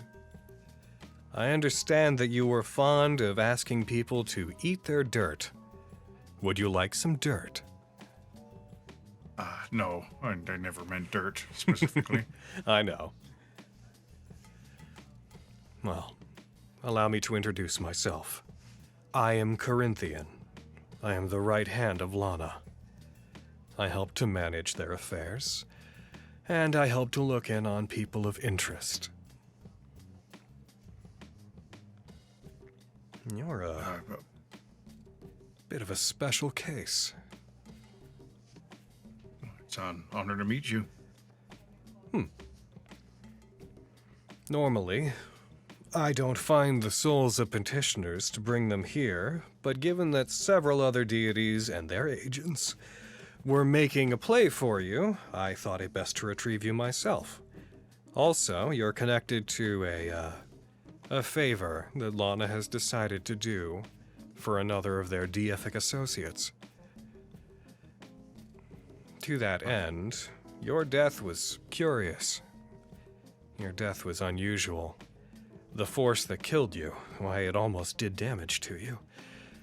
It almost did damage to your very soul and mind. Luckily, it has not. At the very end, your perseverance won through. The other two, did they also die unharmed? That feels weird to say. The other two, unfortunately, did suffer somewhat. That entity that you encountered at the very end, that terrible thing that preys upon the minds of mortals, it's difficult to describe exactly what it did to you. It's a bit above my pay grade, Lana's as well, if I'm being honest. Oh. But whatever it is it did to you when it took your life, it intended to fracture your mind, to assault your own history. What that would have meant, we're unsure. But when your souls were claimed by their gods, we understand from the agent of Chan Karagosh that took Linnell that he is functional, but appears to be in a state of what you might consider to be amnesia. The same is functionally true for Dendron. We brought Dendron here, however. That's the favor that we're doing. Dendron doesn't belong here. There is another realm that would claim his soul. But since I was already picking you up, and some agents from that one would want to come to see you, we agreed to take him in and take care of him for a while, and then deliver Dendron to them when we bring you to meet with them. That makes sense. Indeed. How does it feel to have not one, but 5 different gods all vying for your eternal soul, Desmond? A bit overwhelming, if I'm being honest. I'm not That used to makes being popular, I guess would be the word. Well, it's unusual. Obviously, Lana wished to welcome you here. But also, Chan Karagosh, they had put in a bid for you, considering you helped them. Destimus as well. And, that brute, that dragon, he did. You helped all of them there at the end, so they all wanted to offer you a place in their afterlives. But then there's a 5th, who is not interested in your soul. They're only interested in speaking to you. That's unusual. Deeply so. Who is it, if I can ask? Of course you can. It is a deity that resides within the Arthanary. The deity themselves has no interest in coming to talk to you, but they sent an agent. How familiar are you with, He looks toward you. You wouldn't be at all, I imagine. Mirlock you lost me. Musashi. Does that mean anything to you? No. The god of swordsmen. Yeah, interesting they would want to talk to me. Figured they would want to talk to Soun or Skarn. Well, I mean, you're here. Skarn's alive. Yeah, that makes sense. I wanted to know, do you have any questions about this? About what lays before you? I have a lot of questions. Not much about talking to gods. I'm gonna have to play that by ear, because I don't know what to expect at all there, so I don't know what I would ask. But I know that most of the others are okay. There were the sisters, the adopted kids of that dark elf. Do you know what happened to them? We did inquire. The circumstances surrounding Gilligan's pit were unusual. None of them, of course, belong here. None of them pledged their lives to Lana or to the forces of fortune or chance. Best we can tell, of the 3 women that you're referring to, 2 of them are under the sway of Gotham. One of their souls is unclaimed. We don't believe it to have actually passed on. The one that I believe you're most interested in, however, the soul of a young woman named Leuna. They have found their home within the realm of Chan Karagosh now. They're receiving what you might call intensive aid. Their soul was contorted and manipulated by not just Gotham, but also someone who is using idomancy. However, it is believed that they will likely recover. Oh, that's good. Okay. Yeah, that's my biggest, I guess, concern. Everything else would be to do with the realm of the living, and I don't know how much of that I'm allowed to talk about or ask about. Well, if it concerned you, I can tell you what I know. I'm no god myself. I am a mere servant.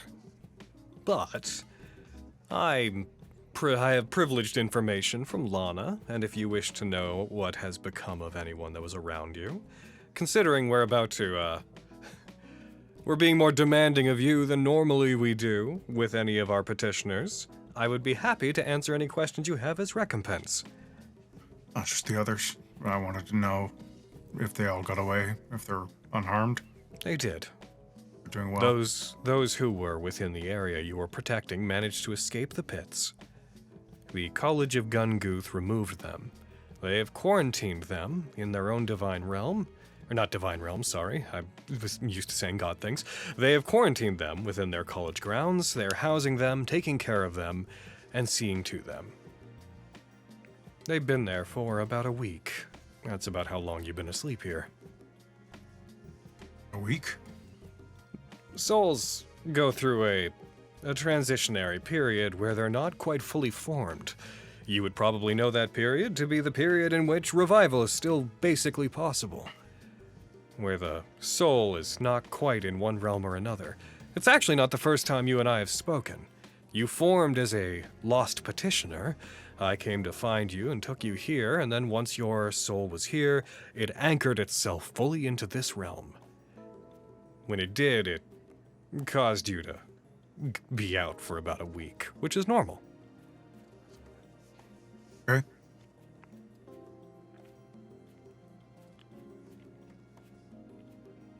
Other than that, I don't have any questions.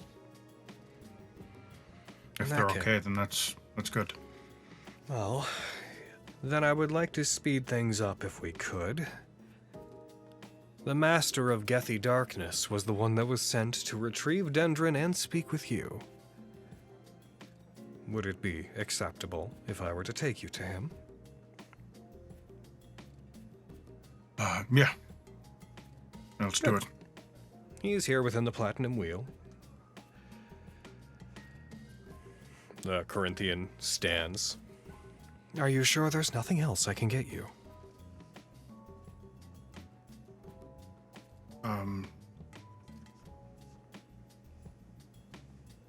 No, I'm fine. He walks with you out of the room, once again through this massive, pentagon-sized casino and hall. Takes you I to do have another. one question, though.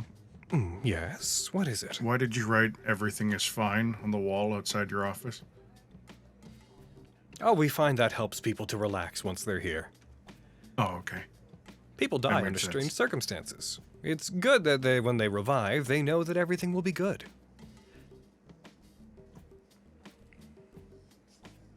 Yeah, I guess if I woke up there, I'd want it to be reassuring. Yeah.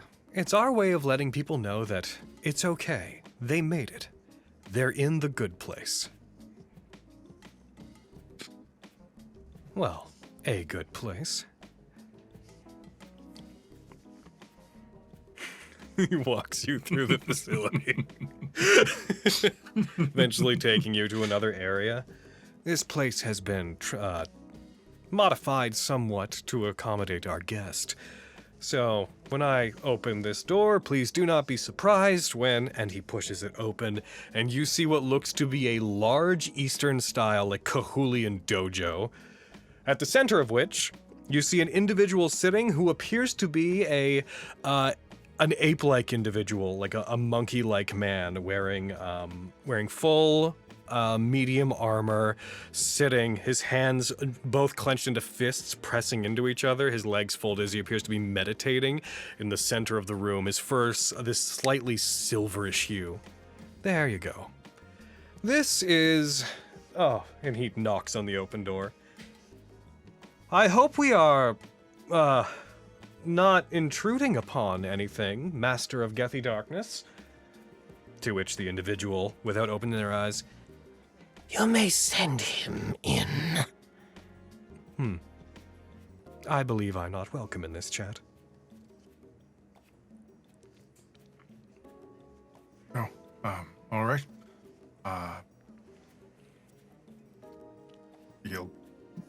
hesitate for a moment and then walk inside. You walk in, door closes. The voices that are outside completely muffle. See the individual who remains in meditation, their eyes closed. They give off a wholly unpleasant aura, but they also feel very... not intimidating. Unpleasant, but resolute. There's a calmness in the room.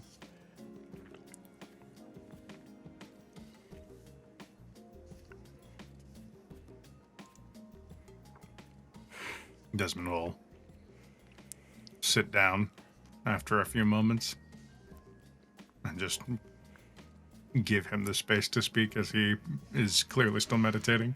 What is your full name? Desmond Brandy Barrel. And do you have any titles I should be aware of? None that I'm aware of. None that you are aware of. Do you know who it is that I am? I hope you'll forgive me when I say no.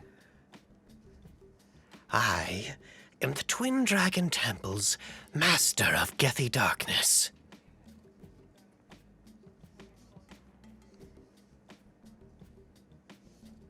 Okay. That means nothing to you, I assume. No, I have no idea what that is. You see them like press their knuckles more into each other, like their fists that are pressed together. You hear the crack of their knuckles as there's a bit of tension between them.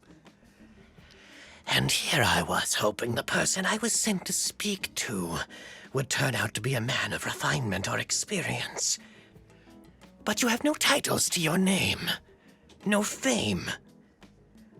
What talents do you possess, Desmond Brandy Barrel? I'm good at tracking things and shooting things with guns and arrows.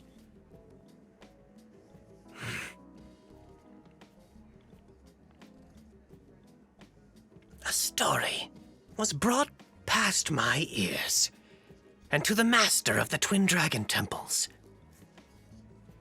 It was told of a young man who would prove interesting to them. Not you, of course, but an acquaintance of yours. The story was whispered by the spirit of Tomoe Gozen. Oh yeah, we met her. Indeed. Did you do business with Tomoe? Of a sort. We fought briefly as a test of some sort. Ah, and that is how you died. No, we defeated her. Or at least to her satisfaction. I don't really know that we could defeat a spirit. Especially then. Was that the setup? If so, I'm waiting for the punchline. Yeah, I'm not sure. My friend Skarn has their bow. Tomoe was defeated by a titleless, renownless group of mere mortals. I suppose so, yes. Well, whatever it is you did with Tomoe, it has made one individual among your group a person of interest to my lord. But my lord is an isolated individual. I can understand that. He wishes to keep to himself in most things. Yet, he takes me from my post to come to you, all the way from the Arthenary, all the way from my place at the gates of the temple, merely so I can ask you to simply tell me what you know about your compatriot. So I ask, why is Murloc Musashi, the true sword saint, god of swordsmen, the dragon master, so inclined to take an interest into one named Skarn that he would send the Master of Gethy Darkness to interrogate a man named Desmond Brandybarrel. I mean, Skarn shows a lot of promise as a warrior. He's terrifying, if I'm being honest. I would really hate to be on the other end of any battlefield. So he might be impressive in that respect. We also just survived. I don't know if they filled you in on how I got here, but it's not looking good in the scoop right now, I guess. And You are from a place called the Scoop. well, it's called Chestham Funker Summersun, but that's a lot to say, so we usually just say the scoop. Or at least that's that part of Chestham Funker Summersun.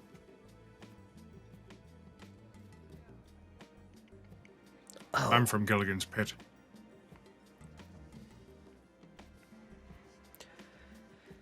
so you do not have any idea why my master may be properly interested. Oh, if he got the approval of Tomoe, given that he wields their bow now, and he helped defeat Ethicus and shunt Gotham's plans back a whole bunch, he's an interesting guy. There's another god that's trying to take over his body and use him as a avatar in the living world. It's all pretty fascinating, if a little above my pay grade to fully get. You can I drink under shall- the table too. Tch. I'm sure he could defeat another mortal in such a contest. But he will find the constitutions of those from the Arthonary to far exceed that of any mortal man. You detect a weird sense of you saying that he could drink someone under the table. Somehow offended this man. You're welcome to find out. I don't mean to offend or anything. I shall remain here before I return to whence I came for several days. I wish to ruminate upon what you have told me and contemplate why my master would have any interest. I should ask that you return, and then when you do, I expect a full story. Everything that you know about this man, his life, any rumors surrounding him, any acclaim he might have, every feat you have seen him accomplish, his fighting style. I require it all. Sure. I've got nothing but time, I suppose. Well, do not mistake your eternity here for a license to waste my time. It is surely more valuable than yours.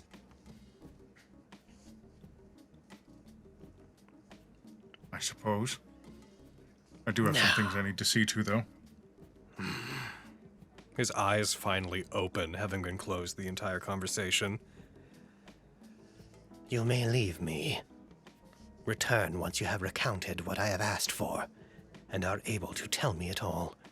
Next time you step into this chamber, prepare not to leave until I am satisfied. All right. We'll do like a makeshift Kuhulian, like half bow. It's kind of stilted and awkward. Goodbye for now, Master of Gethy Darkness. Goodbye, Brandy Barrel. May your path be true.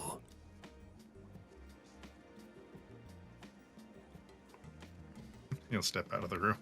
As you do, you find Corinthian waiting outside. How was that? That guy's a lot. Yes. That is an unpleasant man.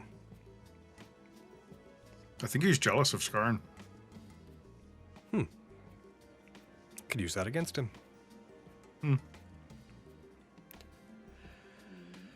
Let me guess. He has asked you to leave and to come back later at his convenience. Yep. That seems to be his move. Come with me. Sure. He leads you back and up a flight of stairs and up onto a balcony that overlooks a particularly large area of the casino. You see people below gambling and having a good time. You see in the distance of this massive chamber, there is a large platinum throne upon which you can distantly, that's being several hundred feet away, you can see what you recognize to probably be the goddess of fortune and guile, Lana, a woman with dark skin, jewels emblazoned into her skin, sitting in a dark dress, cross-legged, looking out upon a veritable sea of gamblers and entertainers. But Corinthian brings you over to a table overlooking everything. Please sit. Sure. This time, I must insist. What would you like to eat and to drink? I mean, any kind of wine would be amazing. And something warm, like a soup. Something meaty. I can do that. I'm not particularly picky. He raises a hand, and as he does, you see out of the corner of your eye an attendant that definitely wasn't there a second ago, same one you talked to before, appears. He turns to him. I would like one of our oldest bottles of Goodyear, and whatever you feel would be substantial for the tastes of our newest guest. The attendant nods, walks away. I've been demanding of you since you woke up, Desmond. That ends now, until you're willing to return to talk to the Master of Gethy Darkness. Feel free to keep him waiting as long as you want, by the way. From here on, we only wish to accommodate. Tonight, you may have whatever you wish. We would like to welcome you as a private guest and a resident here. Welcome to Territory Roulette.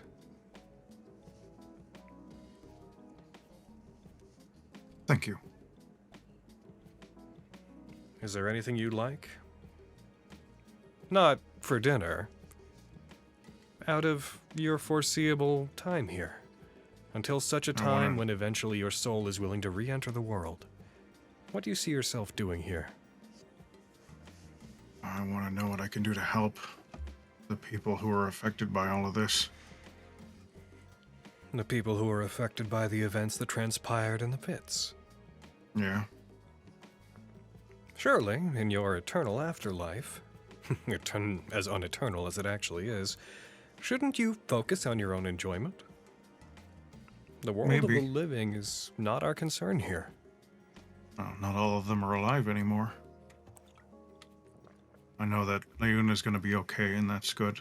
But her nameless sister is somewhere. Do you wish to check in on all of those who may have been affected by the events? Specifically the one that's unaccounted for. I can guess where Moon Terrace is. She's fine where she is, I think. Megiddo, I would imagine. Well, those of your town would mostly be within the afterlife of Chan Karagosh. There was a strong worship of her due to your temple. Beyond that, a variety of gods will have claimed their souls. But if it is your wish, then certainly we can help you to check in on whomever you want. This is a place of accommodation. As long as you're willing to put in some work or try your hand at a game of skill or chance, we can provide you with anything that you need. I'm always down to do either of those things. You will be assigned a home. You will be granted a fortune based upon the contributions of your life. The value you put out into the world will be given to you again here. Nothing will demand it of you. You may use it only for your own pleasure. Lana, of course, insists that you try to use it here, to gamble it away, or to increase it. As long as you contribute to the fun of this realm, Of course, if you wish only to be content and happy with what you have. There is never any shame in knowing when to back away, to fold your cards, and to live a peaceful life. If you wish to leave this realm, however, to go to check on others, there are some tables you will need to win that right at. Are you comfortable with that? Absolutely. Sounds like that's the first thing I have to do. Other than dealing with, Gethy Darkness downstairs.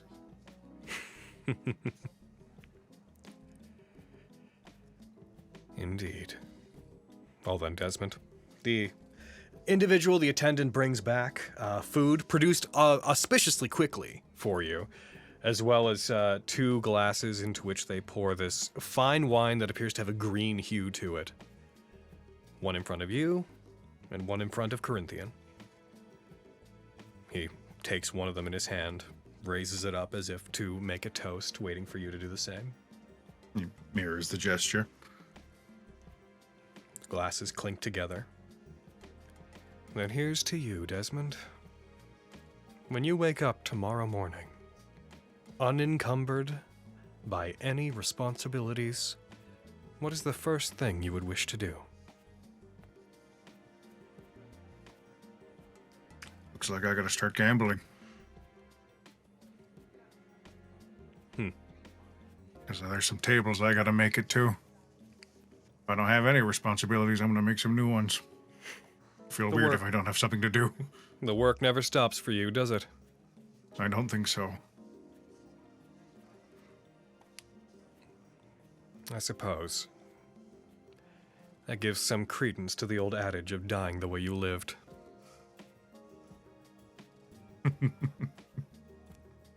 I suppose. Well. Raise the glass and drink it.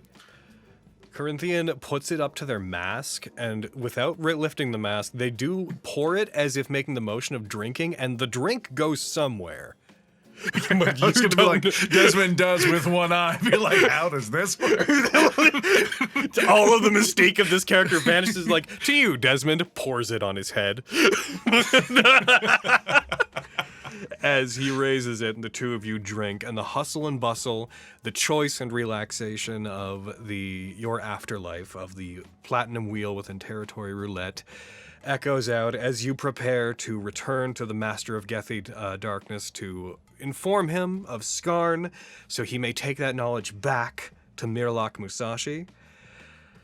I believe, with the assurance to those at home that this will not be our last time with these characters, unless any of these fine players decide to quit on me before we get to the next thing we do. I believe that's where I'd like to end this campaign, where I'd like to stop until we return again. Can I unshut the fuck up now? You can unshut the fuck up now. Yay, we did it! Yay, yay, yay! We did it! Yay, we did it! It's great! It's fun! Yay, yay, yay, yay, yay, yay! Fucking smiling friends ass energy. Exactly. No, you do that again, I'm gonna punch you, man. I warned you I was gonna do it. I told you that would happen. Thank you for Oh. watching Gilligan's Grave, everybody. Yay! This was fun as hell. We're all proverbially yay! You had Proverbially, fun. You We're- had fun, Justice. You had Yeah, I never fun. denied that it was going to be something that I was going to have fun with. Knew that from the beginning. But it's so fun. Did you think I didn't trust you guys? Are you joking? Well, I'm still gonna make fun of you for it. Why are you making fun of me for something that I enjoyed? I liked this. He enjoyed it. I think Yes, sir. considering the warning I gave at the start of the campaign when I had everybody else leave, and I was like, "Hey, audience, so this is probably a tragedy." Just letting you all know. It's gonna get a little fucked. Pretty ultimately good ending, all things considered. I mean, people died though, Like Lilia which is what I said, wanted. things could be I like way stakes worse. in my stories. You know what I mean? I think the most important thing is that I Bagel love survived. steaks, Yes, Bagel must survive. especially Yeah. T-bone. Yes. Bagel will return in Gilligan's Grave Doomsday. Oh, Dun, dun, dun, dun. Sorry Trailer about of the next technical campaign. difficulties Bagel opens early their on there, mouth, everybody. Energy beam. Yeah, it ain't a finale with Nat 19 if there's no scuff. Yep. I can't believe there were so many good place references. Right. Welcome to Las Vegas, the afterlife. Yeah. No, I enjoyed the heck out of that. That was super fun. Yeah.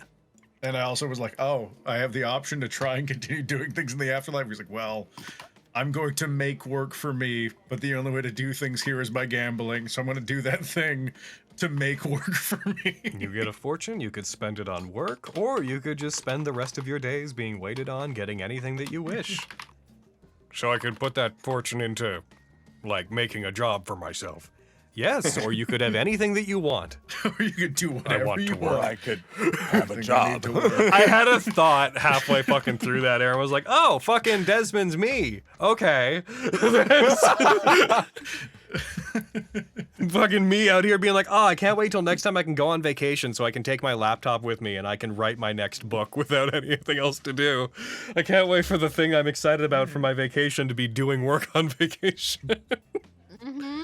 He's gotta check up on all the people he cares about, and he's gonna save a person he doesn't know from nothingness. Logan, be honest, under Corinthians mask is just Ted Danson, isn't it?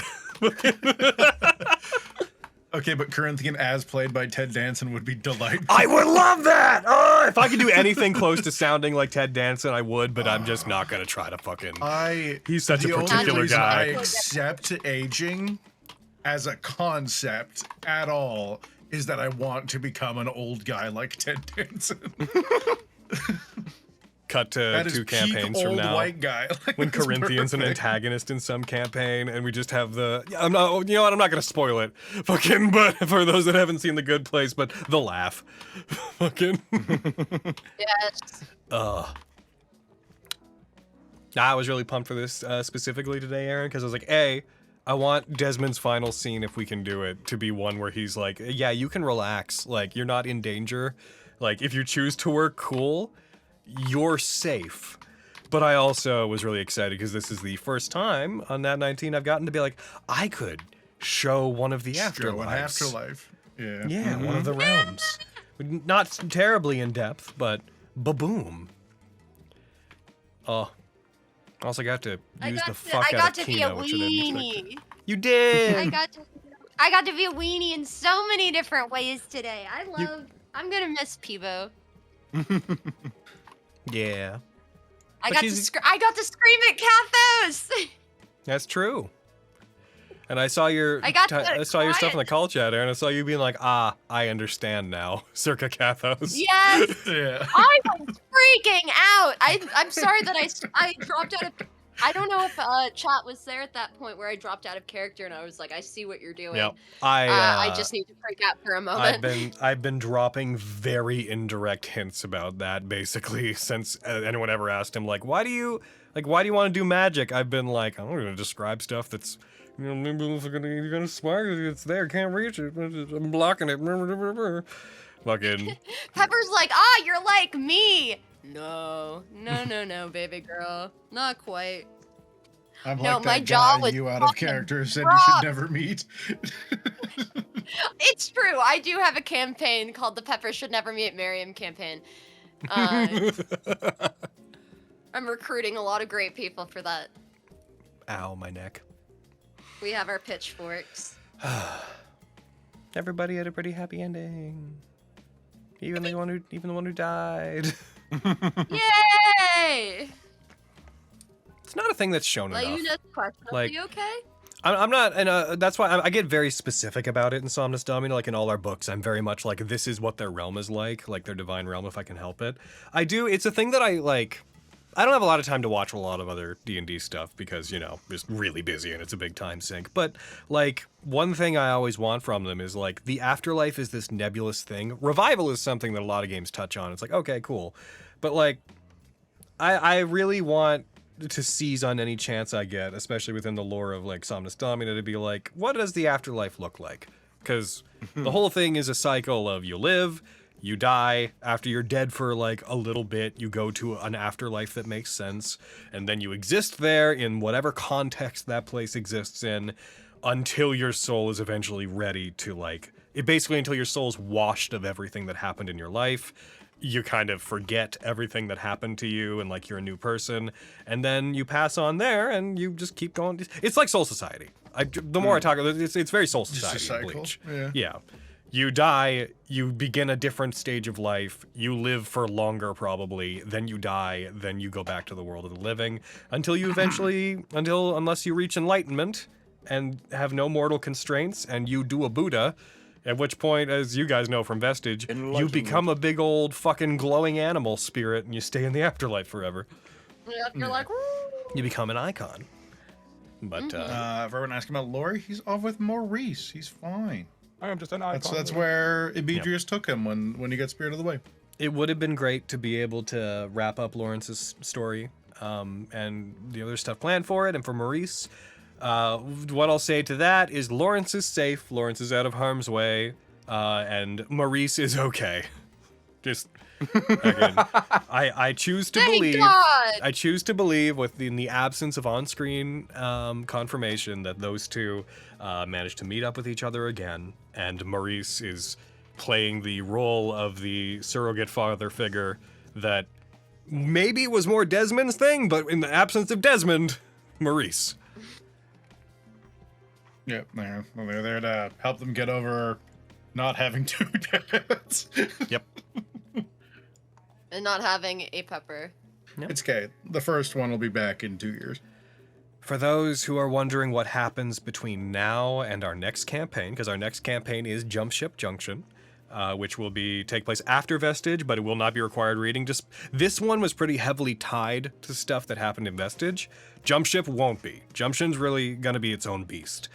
Heckin', we're also trying to figure out where to do campaign 2, whether or not it waits until after Jump Ship, or it happens like on a Thursday alongside it.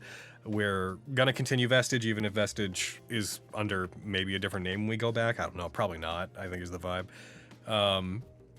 And we want to find time, probably on Thursdays, to continue Skarn and Lilia's story, because they have more to do. And heckin', obviously everything from today insinuates that Skarn has not ended his problem with Gotham.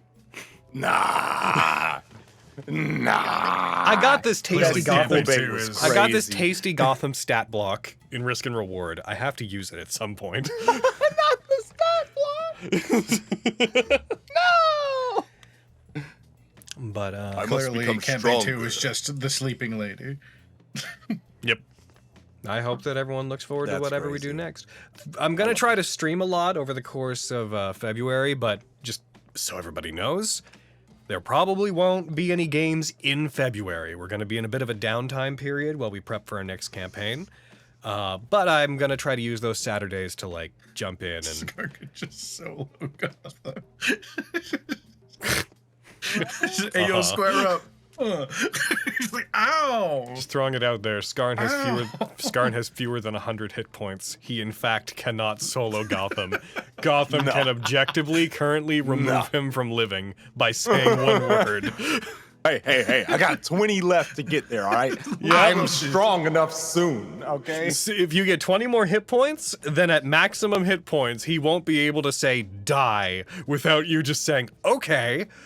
Okay, so what you do is you give up one arm to keep your fingers in his mouth the entire fight. So he Yeah. can't He can't Yep. do that. Wait, he has he has telepathy probably.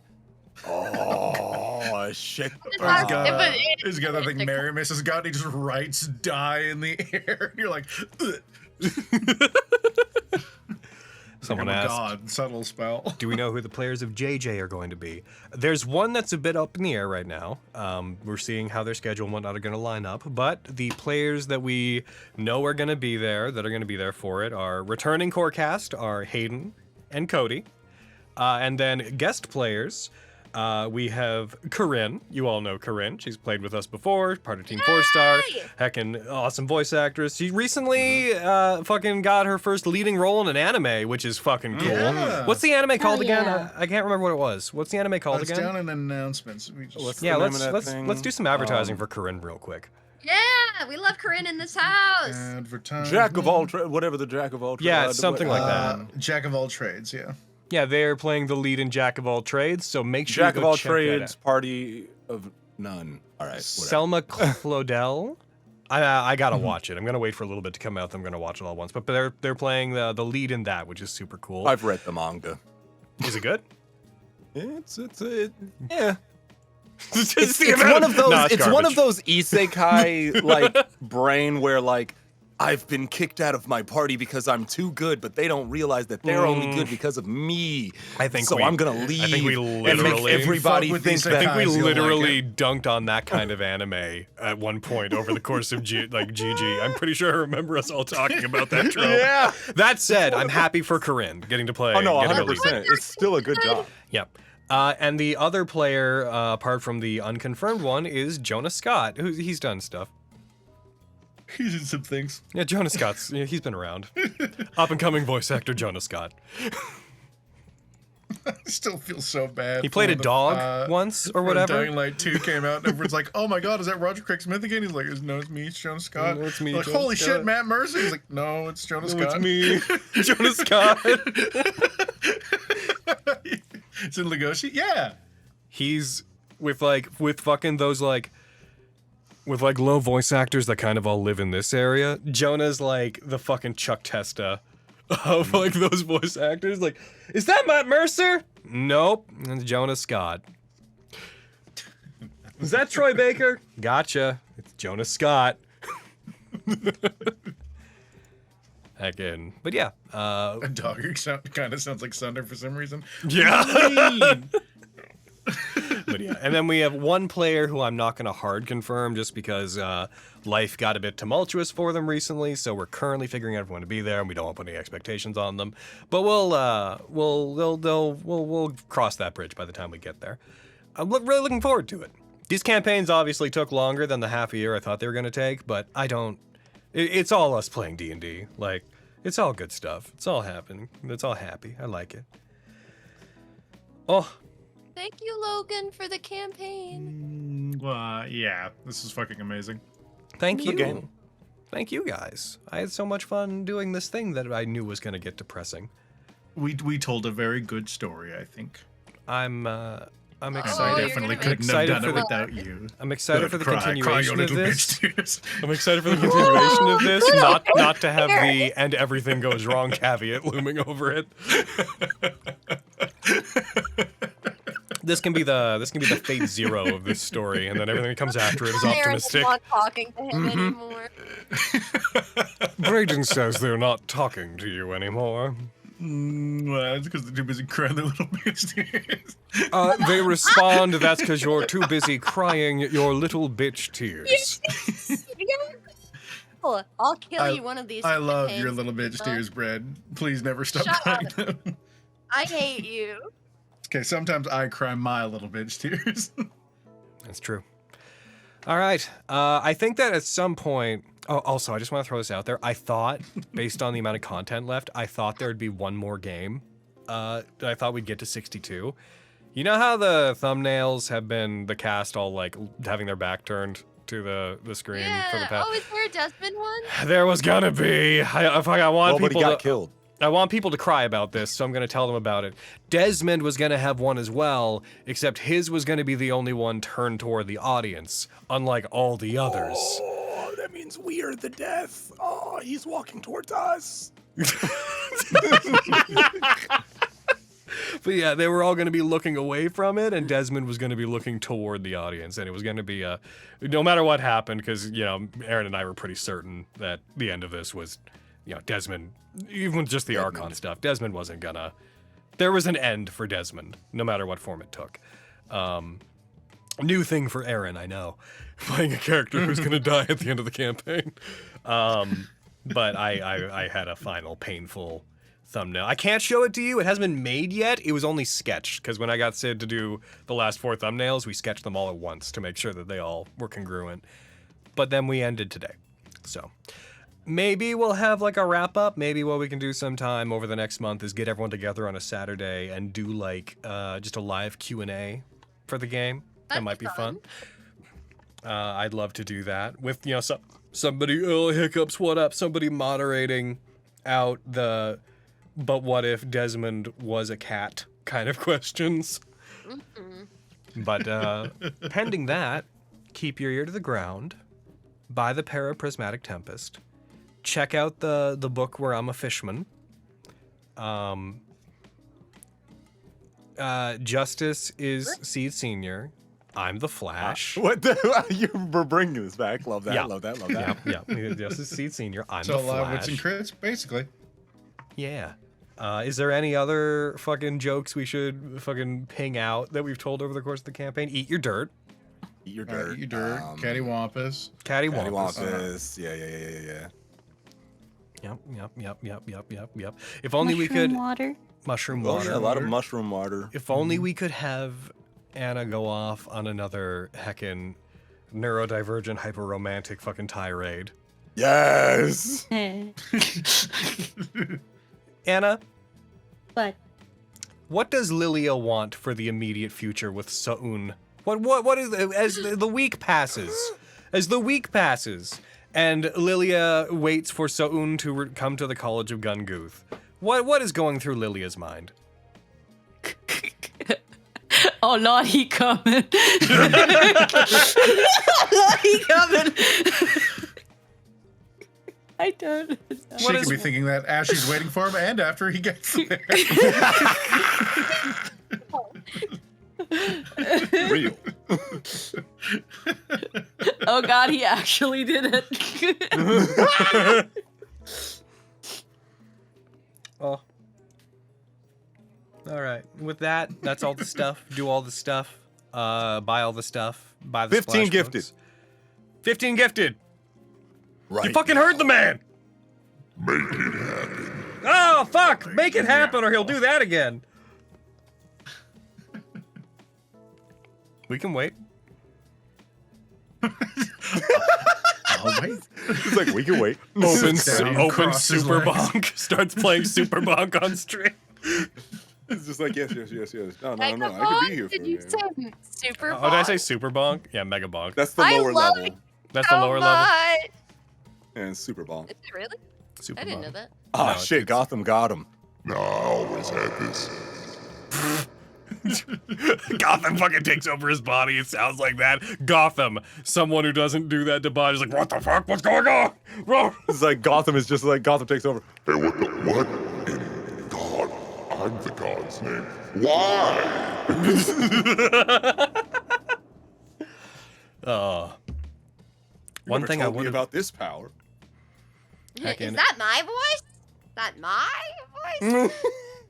Anna, we have a request. what? One final pipe sound to take us out. Just like Mama made. All right. I love how it just falls in the middle of a like middle school auditorium. Yep. Yep. With that, I know we didn't get to 15. I don't want to actually sit here and wait for it in case it doesn't happen because the joke will stop being funny very rapidly. So with that pipe, with that good piping, I guess that's us. So long, YouTube. We love it.